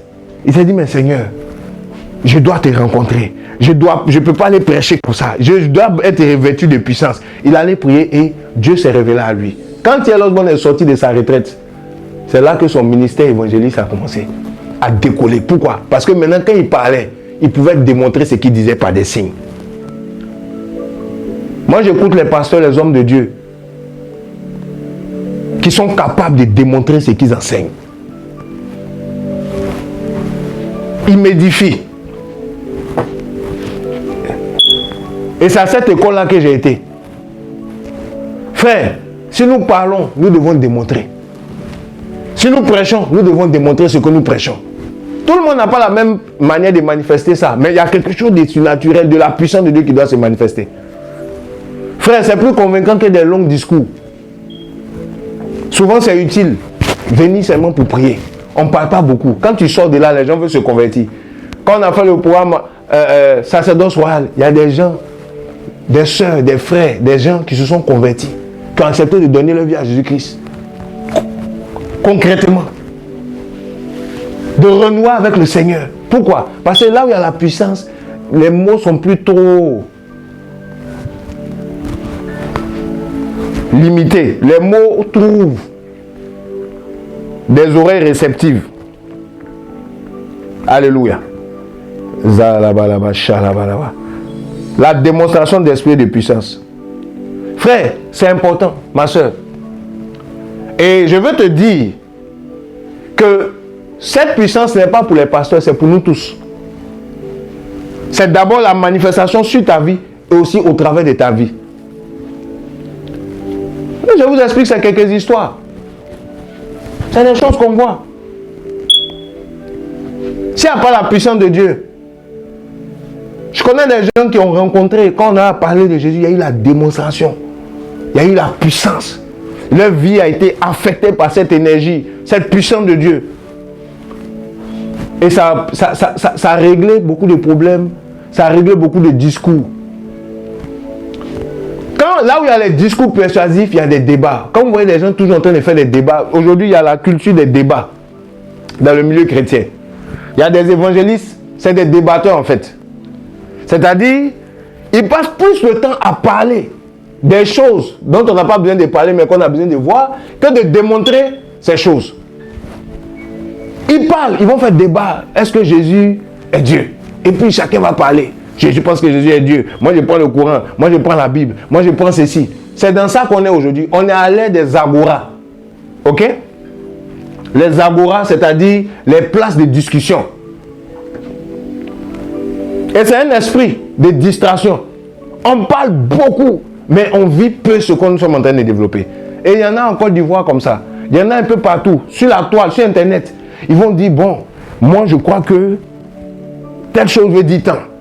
Débat sur la femme, débat sur les ministères, débat sur ce qu'un pasteur a dit, débat sur pourquoi il a porté telle chose, pourquoi il est venu avec une épée, pourquoi l'autre est venu avec de l'huile, pourquoi l'autre a pris un voile. Bon, c'est vrai, c'est bien de parler, mais qu'est-ce que vous démontrez? Sur quoi se repose votre évangile? Quand Philippe arriva à Samarie, il n'a pas discuté là-bas avec quelqu'un. Il a démontré son Jésus. Il pouvait parler, mais il pouvait aussi démontrer des choses qu'on pouvait voir. Parce que face à des démoniaques, on n'a pas besoin de parler. Face à des situations, on n'a pas besoin de discourir. Quelle est la puissance qui accompagne ton message? Paul dit, je viendrai chez vous et je ne vais pas tester les mots, les paroles, mais la puissance. Parce que plusieurs se sont enflés. Je prends ça dans 1 Corinthiens chapitre 4, verset 19 à 20. Vous savez, beaucoup de paroles, beaucoup de connaissances, ça enfle d'orgueil. L'évangile, ce n'est pas beaucoup de discours, mon frère. Moi, quand j'écoute des pasteurs qui ne font que parler, on ne voit jamais qu'ils prient pour les malades, on ne voit jamais des démonstrations, on ne voit jamais la puissance de l'évangile, il y a un problème. Je ne dis pas que tout le monde doit le faire de la même manière. Mais quand vous voyez une église où il n'y a pas de démonstration de puissance, faites attention. Cette église peut produire des chrétiens déséquilibrés. Des chrétiens qui sont privés de la puissance de Dieu. Qui ne vont pas croire, qui ne vont pas être habitués au point où le jour où la puissance de Dieu vient, on dit non, c'est la magie. C'est ce qui arriva à Jésus. Comme il chassait les démons, il dit c'est pas Belzébul parce qu'eux-mêmes n'avaient pas de puissance. Jésus a dit, mais si Satan chasse Satan, son royaume est divisé contre lui-même. Mais si c'est par le doigt de Dieu que je chasse des démons, c'est que le royaume de Dieu est arrivé jusqu'à vous. La puissance de Dieu confirme le royaume. Parce que le royaume ne consiste pas seulement en parole. Jésus ne faisait pas que parler. Il a dit, je suis venu pour annoncer une bonne nouvelle, mais je suis venu aussi pour délivrer les captifs. Je suis venu aussi pour amener la guérison. Le recouvrement de la vie aux aveugles. Le message de l'évangile n'est pas seulement des discours, c'est aussi une démonstration. Donc il y a ce qu'on entend, mais il y a ce qu'on doit voir.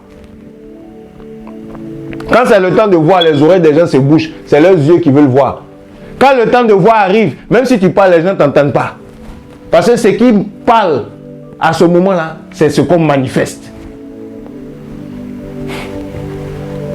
L'évangile, ce n'est pas seulement des paroles. Alléluia. Donc, 1 Corinthiens chapitre 4, je finis bientôt. Je nous parle de la démonstration d'esprit. Regarde, que la puissance de Dieu devienne ton écosystème. Que la puissance de Dieu devienne ton quotidien. Que la puissance de Dieu te touche. Que la puissance de Dieu te remplisse. Que tu sois équipé. Chrétien, ouvre-toi à la puissance de Dieu.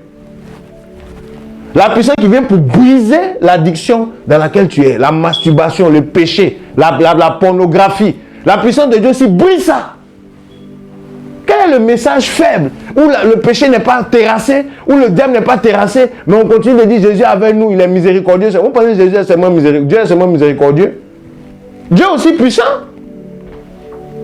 S'il est capable de pardonner, il va aussi délivrer, briser les chaînes. mettre de nouvelles possibilités dans nos vies.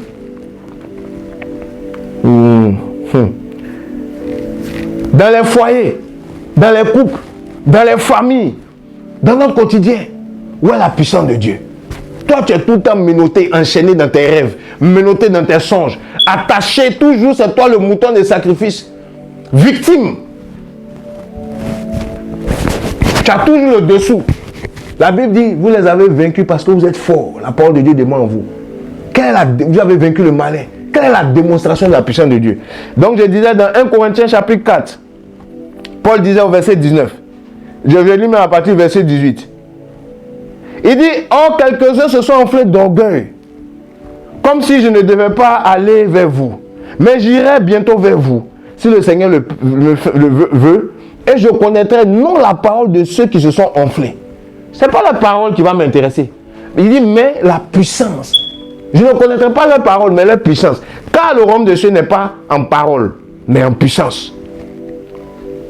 Il dit, il y en a qui se sont enflés. Ils ont des paroles. Ils discutent beaucoup. Quand je vais aller, ce n'est pas leur parole que je vais tester, c'est leur puissance. Parce que la connaissance enfle, mes frères. À force de connaître beaucoup de choses dans la parole de Dieu, la connaissance scripturaire, la connaissance des études, la connaissance parce que tu as lu la Bible, tu peux penser que tu es dans le vrai. Je te dis quelque chose, mon frère. Ce n'est pas ça seulement. Quelle est la démonstration qui accompagne les paroles? Démonstration d'esprit de puissance. Vous savez, une fois, je me rappelle, il y avait...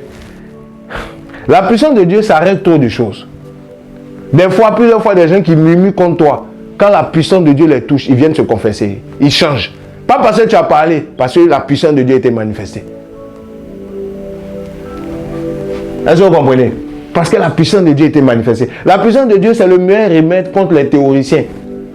C'est pour ça le docteur pharisien Nicodème, il est venu voir Jésus là. Il dit, écoute, nous là, on sait que tu es un docteur venu de Dieu. Parce que le miracle que tu fais, c'est ça. C'est pas ce que tu dis seulement, hein, mais les miracles que tu fais là, c'est pas possible que quelqu'un comme ça fasse sans que Dieu soit avec lui. Ce sont les miracles qui ont convaincu Pharaon de laisser partir le peuple. Ce sont les miracles qui vont convaincre l'oppresseur de ta destinée de lâcher. C'est la puissance de Dieu qui va obliger Satan. Vous savez, Satan ne laisse jamais une prise de lui-même. Les démons, ils ne laissent jamais. S'ils ne rencontrent pas plus puissant qu'eux. La Bible dit que si un homme fort, dans Luc chapitre 11, est dans une maison, et qu'il a maîtrisé le terrain, il garde la maison. Il est confiant, parce qu'il est le plus fort. Mais s'il rencontre plus fort que lui, le fort là, c'est le iskouros. Le iskouros, c'est-à-dire celui qui est fort, qui a manifesté une puissance.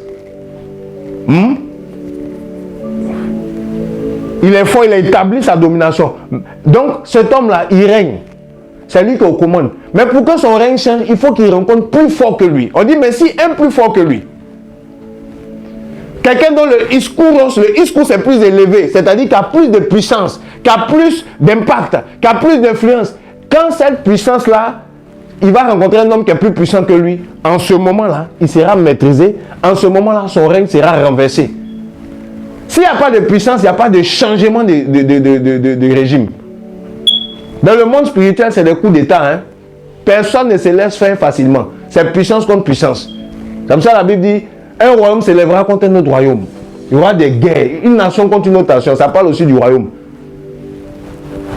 Pour que Jésus-Christ vienne établir son règne, il fallait qu'il chasse les démons. Pourquoi on chasse? C'est parce que c'est la puissance. Aucun démon ne va laisser que tu viennes t'installer parce que c'est ta place. Aucun esprit ne va laisser. Aucune sorcellerie ne part par gentillesse. S'il n'y a pas une puissance plus élevée, ça va rester. Si le iskouros, si l'homme fort ne rencontre pas plus fort que lui, il ne bouge pas. Chrétien, arrête de penser que c'est la grâce de Dieu ou la miséricorde de Dieu qui va régler tous tes problèmes.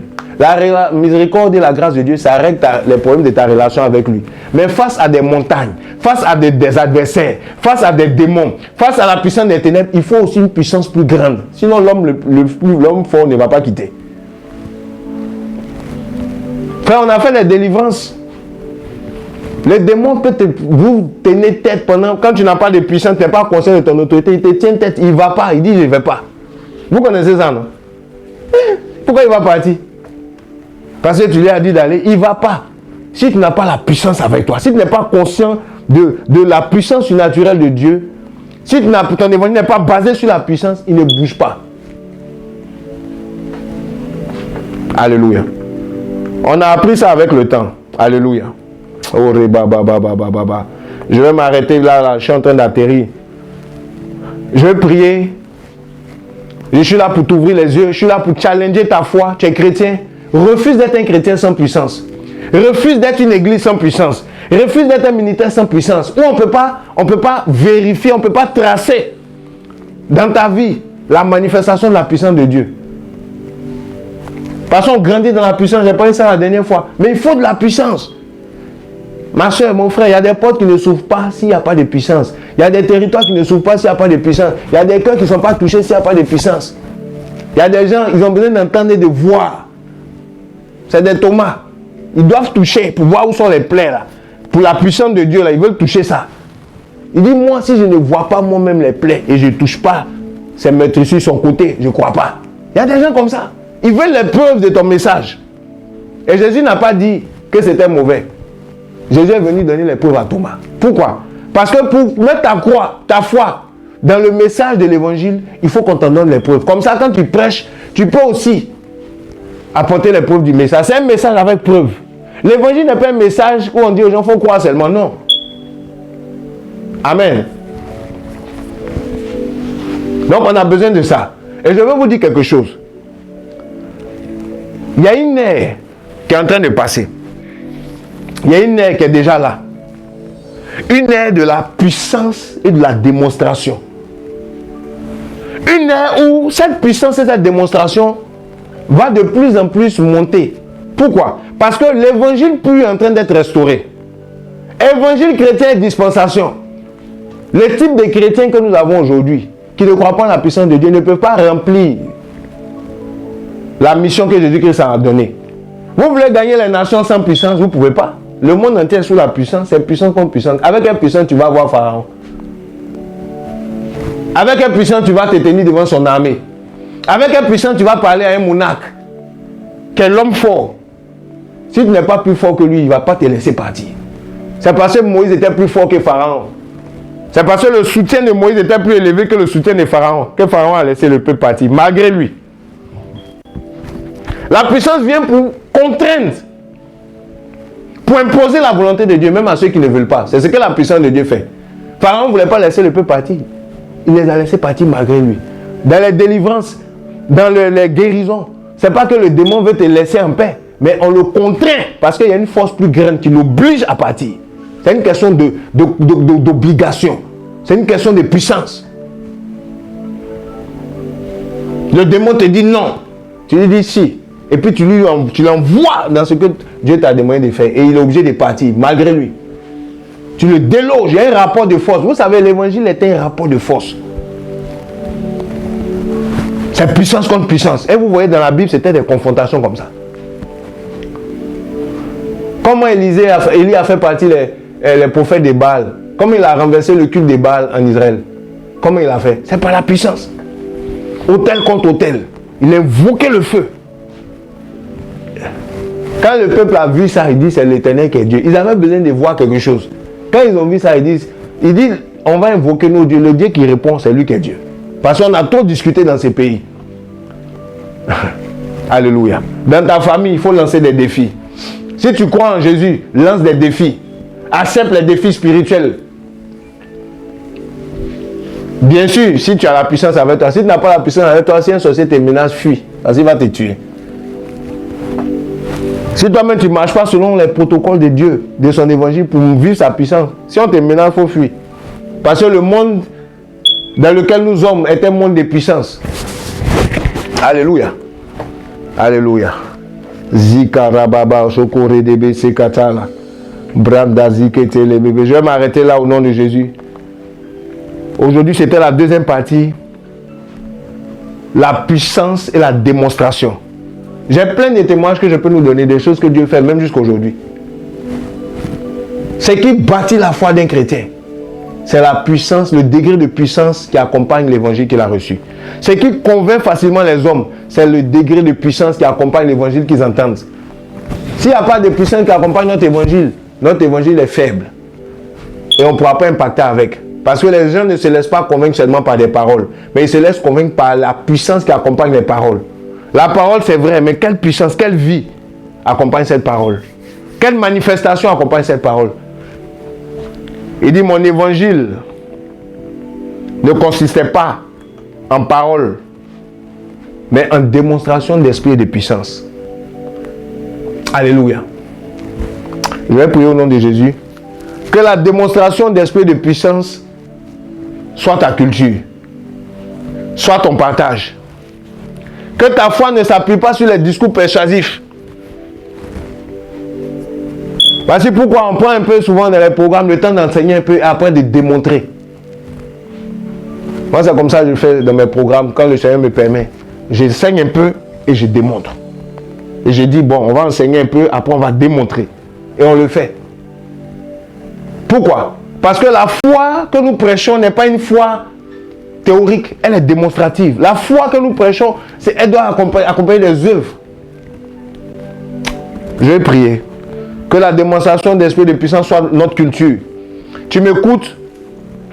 Que la puissance de Dieu s'investisse dans ton espace. Que la puissance de Dieu soit restaurée en toi. Il a dit, vous allez attendre ici, jusqu'à ce qu'on soit revêtu de puissance. Ensuite, vous partirez, vous serez mes témoins. Seigneur, je prie que l'environnement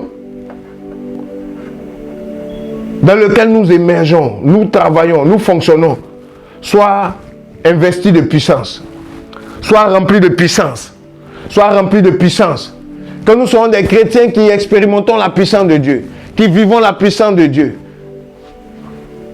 Au nom de Jésus, je prie, ô Dieu, que toute pensée contraire à la manifestation et à la démonstration de la puissance soit renversée dans notre esprit, renversée dans notre mentalité.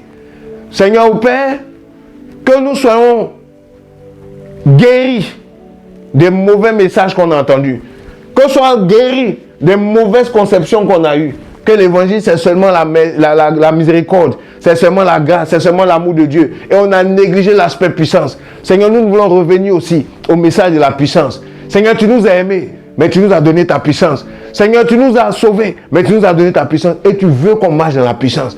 Seigneur, tu as dit, ton esprit viendra. La puissance d'en haut viendra et on pourra être témoin. Seigneur, que cette puissance vienne sur moi. Que cette puissance vienne sur l'auditoire. Que cette puissance vienne au milieu de nous. Qu'elle change nos conditions. Qu'elle change nos destinées. Qu'elle change nos ministères, nos églises. Au nom puissant de Jésus. O rabaziata la branda ketelebos katatalia. Embrezeze veveati akotari vavande tekosa. O razizi vavari katile brikata. Et au nom de Jésus. Au nom de Jésus. Oh là, la puissance de Dieu se manifeste quand il y a des challenges. La puissance de Dieu se manifeste lorsque tu bouges dans la direction de l'esprit. Tu ne peux pas rester chez toi seul comme ça, sans challenge et penser que la puissance va se manifester. Cette puissance se manifeste quand il y a des challenges. Prophétiquement parlant, en début d'année, le Seigneur m'a dit, il m'a donné une parole dans Zacharie, chapitre. La parole de Zacharie qui dit, qui est une grande montagne devant Zorobabel? Ce n'est ni par la force, ni par la volonté, mais c'est par l'Esprit, dit le Seigneur. C'est dans Zacharie chapitre 4, versets 6 à 7. Il dit, ce n'est ni par la force, ni par la puissance, mais par mon esprit, dit l'Éternel. Qui est une grande montagne devant Zorobabel, tu seras aplani. Donc, l'Esprit de Dieu, la puissance de Dieu sur notre vie s'active lorsqu'on est challengé. Je vais dire à quelqu'un, ne fuis pas les challenges. Ne fuis pas Pharaon. Ne fuis pas la montagne qui se dresse contre toi. Il faut la challenger. Ne fuis pas Goliath. Tu veux voir la puissance de Dieu, tu veux voir la démonstration, affronte le challenge. Ce qui te dépasse, c'est là que le Saint-Esprit, la puissance de Dieu va prendre le relais. Il ne faut pas fuir la mer qui te barre la route. Affronte la mer. Le chemin va se faire. Surnaturellement, la mer va se fendre en deux. Je parle à quelqu'un prophétiquement. Tu traverses une situation, un challenge. Tu veux voir la main de Dieu, mais tu fuis le problème. Quelqu'un qui fuit le problème ne peut pas voir la main de Dieu. Quelqu'un qui veut voir la main de Dieu doit accepter de marcher sur l'eau, doit accepter d'affronter la tempête, affronter le vent. Tous ceux qui étaient dans la barque n'ont pas marché sur l'eau. C'est celui qui a cherché à affronter et qui a cru. C'est lui qui a vu la main de Dieu, la puissance de Dieu. C'était Pierre. Et je veux te dire que la puissance de Dieu s'active quand il y a des challenges. S'active quand il y a des montagnes qui se dressent devant toi. Et que tu décides de ne pas fuir. Et tu dis, Seigneur, je sais que je ne suis pas seul. Manifeste-toi. Frère, nous en tant qu'homme de Dieu, souvent c'est ce qui se passe. Quand tu es challengé par une situation de quelqu'un qui vient te voir, ou bien toi-même de la vie, et tu dis non, je ne suis pas seul. Je marche avec Dieu. Dieu est avec moi, l'Esprit de Dieu est avec moi. Il est sur moi. C'est Jésus même qui dit, l'Esprit est sur moi quand il m'a oint pour annoncer. Il faut le savoir. Il faut le confesser. Il faut le proclamer. Il dit, il m'a oint pour annoncer une bonne nouvelle aux pauvres. Et quand les montagnes se dressaient contre lui, il dit, l'Esprit du Seigneur est sur moi. Je ne suis pas seul. J'ai une puissance avec moi. Il faut être conscient de ça. La puissance de Dieu ne se manifeste pas au hasard. Ça se manifeste pour ceux qui sont conscients. Ça se manifeste pour ceux qui activent, qui confessent cela dans leur vie, qui croient en cela. Tu ne vas pas manifester ce que tu ne crois pas. Alléluia. C'est pour ça que c'est les signes qui accompagnent ceux qui ont cru. C'est par la foi que nous manifestons la puissance de Dieu. C'est pour ça que Paul dit, mes discours ne reposent pas sur les... mon évangile ne repose pas sur ma prédication, sur les discours de la sagesse, mais sur une démonstration d'esprit de puissance, afin que votre foi repose, non sur la sagesse des hommes, mais sur la puissance de Dieu. C'est une question de foi. L'évangile de puissance, ça donne des vitamines à ta foi. Amen. Alléluia. Donc je m'arrête là. Ne fuis pas les challenges de ta vie. C'est la parole que je donne à quelques personnes. Dresse-toi devant la montagne, tu vas voir la main de Dieu.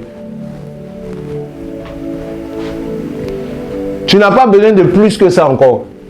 Crois que Dieu est avec toi. Tu as déjà reçu Jésus, la puissance de Dieu est avec toi. Maintenant, il faut la manifester. Comment? En te levant devant les challenges.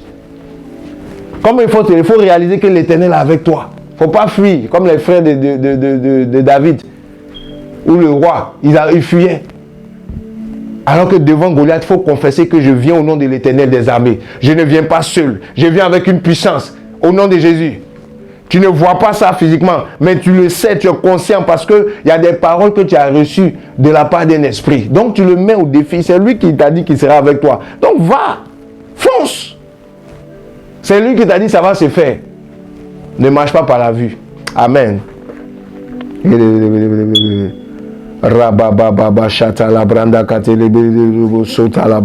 Alléluia. Que le nom du Seigneur soit béni ce soir. Je vais prier au nom de Jésus. Un autre sujet de prière et je termine. Tu es malade. Tu vis un challenge dans ton corps. Je vais prier pour ta guérison au nom de Jésus. Peu importe l'endroit où tu es. Je crois que la puissance de Dieu va se manifester pour te guérir.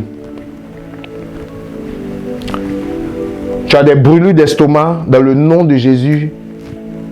Que cette brûlure d'estomac disparaisse dans ton corps. Que cette brûlure d'estomac disparaisse dans ton corps. Au nom de Jésus. Tu as une infection. Et à cause de cette infection, on te fait...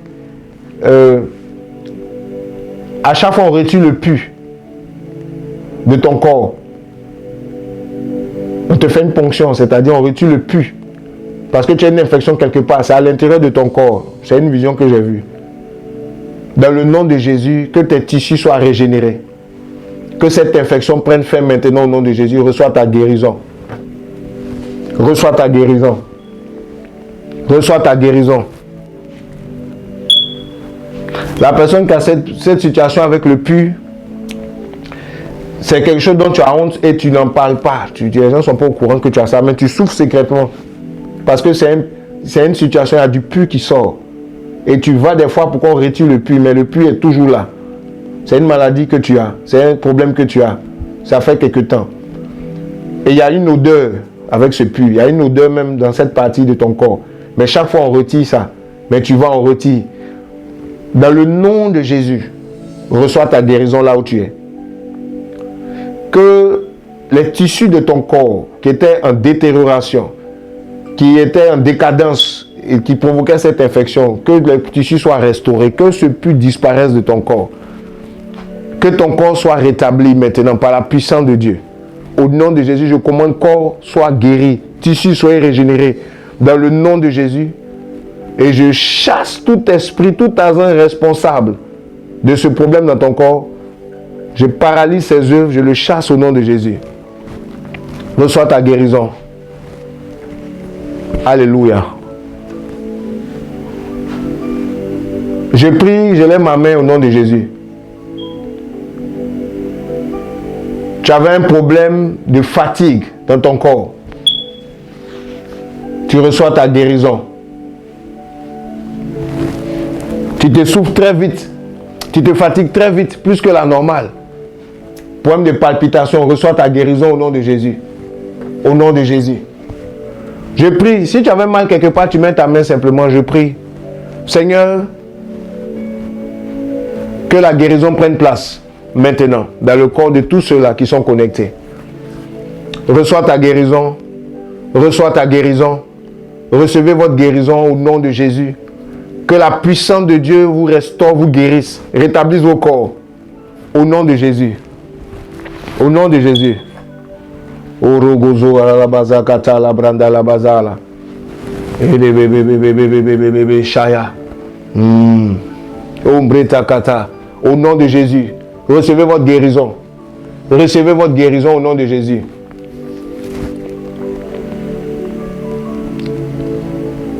Au nom de Jésus. Au nom de Jésus. Tu m'écoutes? Il y a quelqu'un qui est beaucoup attaqué. J'ai vu comme ton assaillant dans le songe a une lance. Il est en tournoi, il a une lance. C'est comme si on te poursuit et il y a personne a une lance et la personne est menaçante avec la lance. Tu as déjà vu ça dans une vision. Et chaque fois, c'est comme s'il y a un danger qui te menace. Tu n'es pas vraiment en paix. Tu n'as pas vraiment l'assurance. Tu manques d'assurance parce que c'est comme si on te menace. C'est comme si ta vie est en danger. Tu sens ça fortement. Et ça te perturbe dans beaucoup de choses. Dans tes projets. Tu as toujours l'impression que ça ne va pas bien se passer. Tu as toujours l'impression que ça ne va pas réussir. Même quand tout est réuni pour que ça réussisse, c'est comme si ça ne va pas réussir. Tu as déjà une mentalité vraiment de défaite avant même que les choses ne se passent. Je vais prier, il y a une attaque contre ta vie. C'est une attaque spirituelle. Là, tu vois la personne avec la lance. C'est cette menace. C'est une constante menace que tu sens sur toi et ça te déstabilise. Ça te fait perdre confiance, manque d'assurance. Ça te donne du manque d'assurance. Dans le nom de Jésus, je chasse cet esprit. Je détruis ses œuvres. Toi qui es en train de menacer la vie de cette personne, je t'ordonne de quitter son espace maintenant au nom de Jésus. Je brise ton attaque. Je renverse tes œuvres. Je brise ton attaque. Et je te chasse de son espace. Lâche la vie de cette personne maintenant. Au nom de Jésus. Et tu pars avec le doute, le manque d'assurance. Tu pars avec cette atmosphère de menace qui pèse sur cette personne. Quitte. Au nom de Jésus. Cette personne est en train de vivre une délivrance. Cette personne est en train de vivre une délivrance. C'est quelque chose qui te bloque dans beaucoup de choses que tu veux faire. Tu n'as pas confiance en toi. C'est comme si ça ne va pas marcher. Il y a cette panique, cette alerte là qui est sur toi. C'est spirituel. Mais l'attaque est brisée au nom de Jésus. C'est une œuvre des ténèbres. Reçois ta délivrance aujourd'hui. Cette personne est en train de manifester là où elle est. Pendant qu'elle voit cette vidéo. Au nom de Jésus. Aragaza katala branda katele bere chete et brete ketalo korosalia tele brinda la bazuzule ketela ou baba bazikatala. La parole qui est venue ce soir est venue comme une épée pour briser les chaînes. Il y a quelqu'un, tu sens comme des chaînes ont été brisées dans ton esprit. Tu te sens libéré. Parce que tu ne voyais pas les choses comme ça. Ta mentalité était vraiment fermée. Tu te sentais loin de la puissance de Dieu. Tu te sentais loin des manifestations. Mais ce soir, il y a quelque chose qui s'est passé à l'intérieur de toi. Il y a des chaînes qui ont été brisées. Et tu reçois un renouvellement. Tu reçois un éclair, une lumière qui rentre dans ta vie. Qui rentre dans ta vie pour faire de toi quelqu'un d'autre. Tu m'écoutes. Tu as appelé dans cette génération à manifester la puissance de Dieu, à manifester la démonstration de l'esprit, à ne pas être seulement quelqu'un qui parle, mais qui démontre. Et tu as été touché par cette parole. La main de Dieu te visite là où tu es. La main de Dieu te touche là où tu es. Une génération est en train de s'élever. C'est pour cette génération que je suis là. Une génération des témoins. Une génération des gens qui ne vont pas seulement parler, mais qui vont agir selon Dieu, avec puissance et autorité. La main de Dieu vient te toucher là où tu es. Dans ta famille, dans ton travail, dans ton espace. Christ veut se manifester par la puissance dans ta vie. Au nom de Jésus. La main de Dieu vient te toucher. Alléluia. Seigneur, je te bénis pour cette session d'aujourd'hui. Je bénis ton nom pour l'esprit. Je bénis ton nom pour l'inspiration. Je bénis ton nom pour les personnes que tu es en train de oindre. Je te bénis pour les bien-aimés que tu es en train de visiter, pour les délivrances, les guérisons. Au nom de Jésus-Christ. Au nom de Jésus-Christ. Au nom de Jésus-Christ. Oh Rababazarakate.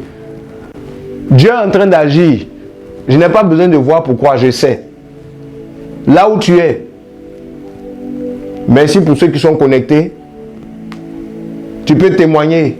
Si tu as reçu quelque chose, tu as reçu une visitation, tu as reçu la puissance de Dieu, tu as été visité, tu as été éclairé, tu as été transformé, bousculé, renouvelé, tu peux partager dans les commentaires. Mais accroche-toi à ça. Accroche-toi à ce que tu es en train de vivre en ce moment.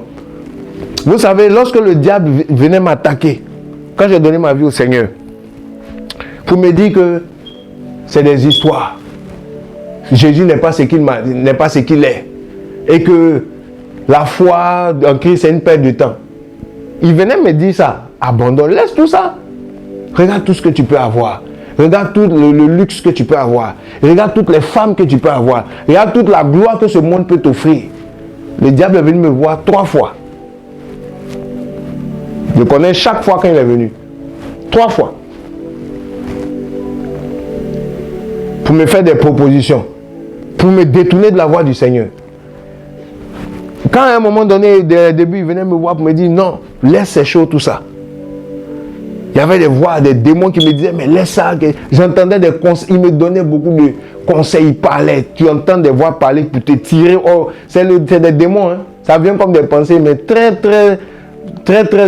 pointues. Et au fond de moi, vous savez à quoi je m'accrochais? À ce que j'avais vu et vécu. Quand il me parlait, c'était très convaincant et ça vient avec une certaine force. C'est difficile de résister à la voix d'un esprit. Si tu n'as pas une autre force plus grande que sa force à lui, tu ne peux pas résister à un esprit s'il te parle. Parce que quand un esprit parle, sa parole est accompagnée d'une énergie. Les esprits ne sont pas comme des hommes. Un homme, il parle comme ça. Sa parole n'a pas de puissance. Mais un esprit, quand il parle, sa parole est accompagnée d'une intensité. Que ce soit un démon ou un ange. Les esprits, comment on saurait que les pensées qui montent dans votre esprit, en vous viennent des esprits? C'est l'insistance avec laquelle ça vient. Quand un esprit te parle, sa parole, parce qu'il ne parle pas avec des paroles humaines, il ne parle pas des pensées, il parle pas des signes. Ça vient avec une énergie. Ça te pousse. Comme ça, tu sais que c'est un esprit qui est derrière. Donc même quand ça vient du diable, ça vient avec force. Tu sens la pression, comme si tu dois faire ça, tu dois faire ça. Ça vient avec une autorité. Et pour pouvoir résister à ça, il faut être soumis à Dieu. Il faut être soumis à Dieu. Il faut avoir Dieu avec toi. Un autre esprit plus fort. Sinon, tu vas être assujetti. Donc, quand ça me parlait, ça venait avec... Il y avait la pression dans ma tête. Retourne dans le monde. Abandonne. Tu vas voir là-bas, tout. Et puis au fond de moi, je me rappelais de comment Dieu m'avait parlé. Je me rappelais de mon expérience avec Dieu. De la puissance de Dieu qui s'était manifestée. Et c'est ça qui me permettait de dire non, mais Dieu m'a parlé, voilà ce que Dieu m'a dit. Voici ce que j'ai vécu. Voilà la puissance que j'ai vécue. Ça, c'est pas un rêve. Ça, c'est pas faux. Parce que le diable va toujours remettre en cause la Bible. Il peut utiliser même des versets pour te convaincre que la Bible est fausse. C'est pour ça que beaucoup de chrétiens sont confus. Si ton expérience est seulement la lettre, qu'il n'y a pas la puissance de Dieu qui t'a touché là, tu peux douter de la Bible. J'ai dit ça, comment plusieurs pasteurs ou bien des gens qui servaient Dieu disent je ne suis plus chrétien. C'est parce qu'ils se sont restés à la lettre. Vous savez, si vous appuyez sur la lettre, on peut utiliser la même Bible pour faire du satanisme. On peut utiliser la même Bible pour mentir, pour voler. On peut faire beaucoup de choses. Même pour ne plus croire en Dieu, on va dire la Bible c'est contredit. Les incrédules ils utilisent quoi pour soutenir leur thèse que Dieu n'existe pas? Ils utilisent la Bible. Mais quelqu'un qui a vécu la puissance de Dieu, il y a la Bible. Mais la démonstration de la Bible dans sa vie fait qu'on ne peut pas le confondre dans la Bible. Parce qu'il sait que la Bible, ce n'est pas seulement un livre. La Bible, ce n'est pas seulement la lettre. Il y a aussi l'esprit qui accompagne la Bible. L'esprit qui accompagne les Écritures. La puissance qui accompagne les Écritures. Alléluia. Amen. Donc je me référais à cette puissance que j'avais vécue. Et je disais, non. Tout ce que vous me dites là, c'est des possibilités. Mais moi, je sais ce que j'ai vécu. Je sais ce que j'ai touché. Et cette puissance de Dieu que j'avais vécue, cette manifestation de Dieu m'a gardé aux Écritures. Sinon, j'aurais pu devenir fou comme la majorité des gens qui étudient la Bible, à force de se poser des questions, ils font des dépressions. C'est pas le manque, c'est parce qu'il y a le manque de puissance. Quand le manque de puissance, un esprit plus fort que toi peut te confondre dans la Bible, peut te confondre avec les Écritures. Alléluia. Que le Seigneur soit béni. Je pense que j'ai fini pour aujourd'hui. Si je continue comme ça, je ne vais pas m'arrêter. C'est des clés que je partage avec nous. La puissance de Dieu, c'est important. Sois rempli de puissance chrétienne. Que la grâce de Dieu que tu as reçue aujourd'hui demeure sur toi. Que la puissance de Dieu qui fonctionne dans ta vie s'accroisse davantage. Devenons des chrétiens de puissance. Que la démonstration de la puissance de Dieu soit notre partage à tous. Et que notre évangile ne repose pas sur des discours, des théories, des idéologies, des opinions. Mais que notre message soit fondé sur la démonstration. Car à la démonstration, ta voix a plus de volume que ceux qui parlent beaucoup. Ce n'est pas beaucoup de discours. C'est qu'est-ce que ton discours porte. Quel est ce qui accompagne ta parole. Alléluia. Si tu ne connaissais pas Jésus-Christ, que tu m'écoutais ce soir, c'est le Jésus-Christ puissant. C'est l'évangile de puissance. L'évangile de démonstration. Expérimente Jésus. Il va changer ta vie, mon frère et ma soeur. Invoque-le chez toi. Quand je l'ai invoqué chez moi, celui qui était descendu n'est pas descendu faible. Il a brisé la puissance des péchés. Brisé la puissance de l'esclavage, du sexe, de l'addiction, des ténèbres. Il a brisé les chaînes qui étaient sur ma vie. J'ai connu un Jésus puissant. Et quand j'ai commencé ma marche avec lui, jusqu'aujourd'hui, il n'a pas cessé de me montrer qu'il est puissant. Par lui, nous sommes changés. Nous sommes des témoins. Que sa puissance soit sur l'Église, à nouveau, au nom de Jésus-Christ. Donc, soyez bénis. Rappelez-vous toutes les informations que je vous ai passées. Bientôt, on s'envole pour le Kenya. Et toutes les autres informations, vous pouvez les retrouver en réécoutant la vidéo ou en allant sur notre site internet et nos différentes pages Facebook. Je vous donne rendez-vous mercredi prochain à 20h30 pour un autre épisode, un autre moment de fondement apostolique. On est tout le temps en train de parler de l'évangile chrétien et dispensation. On verra autre chose prochainement. Et si vous êtes touché, si vous êtes béni, n'hésitez pas de commenter, de laisser les commentaires par la grâce de Dieu. Et portez-vous bien, que la paix de Dieu soit avec vous. Voilà, au nom de Jésus-Christ de Nazareth, shalom à vous et à très bientôt.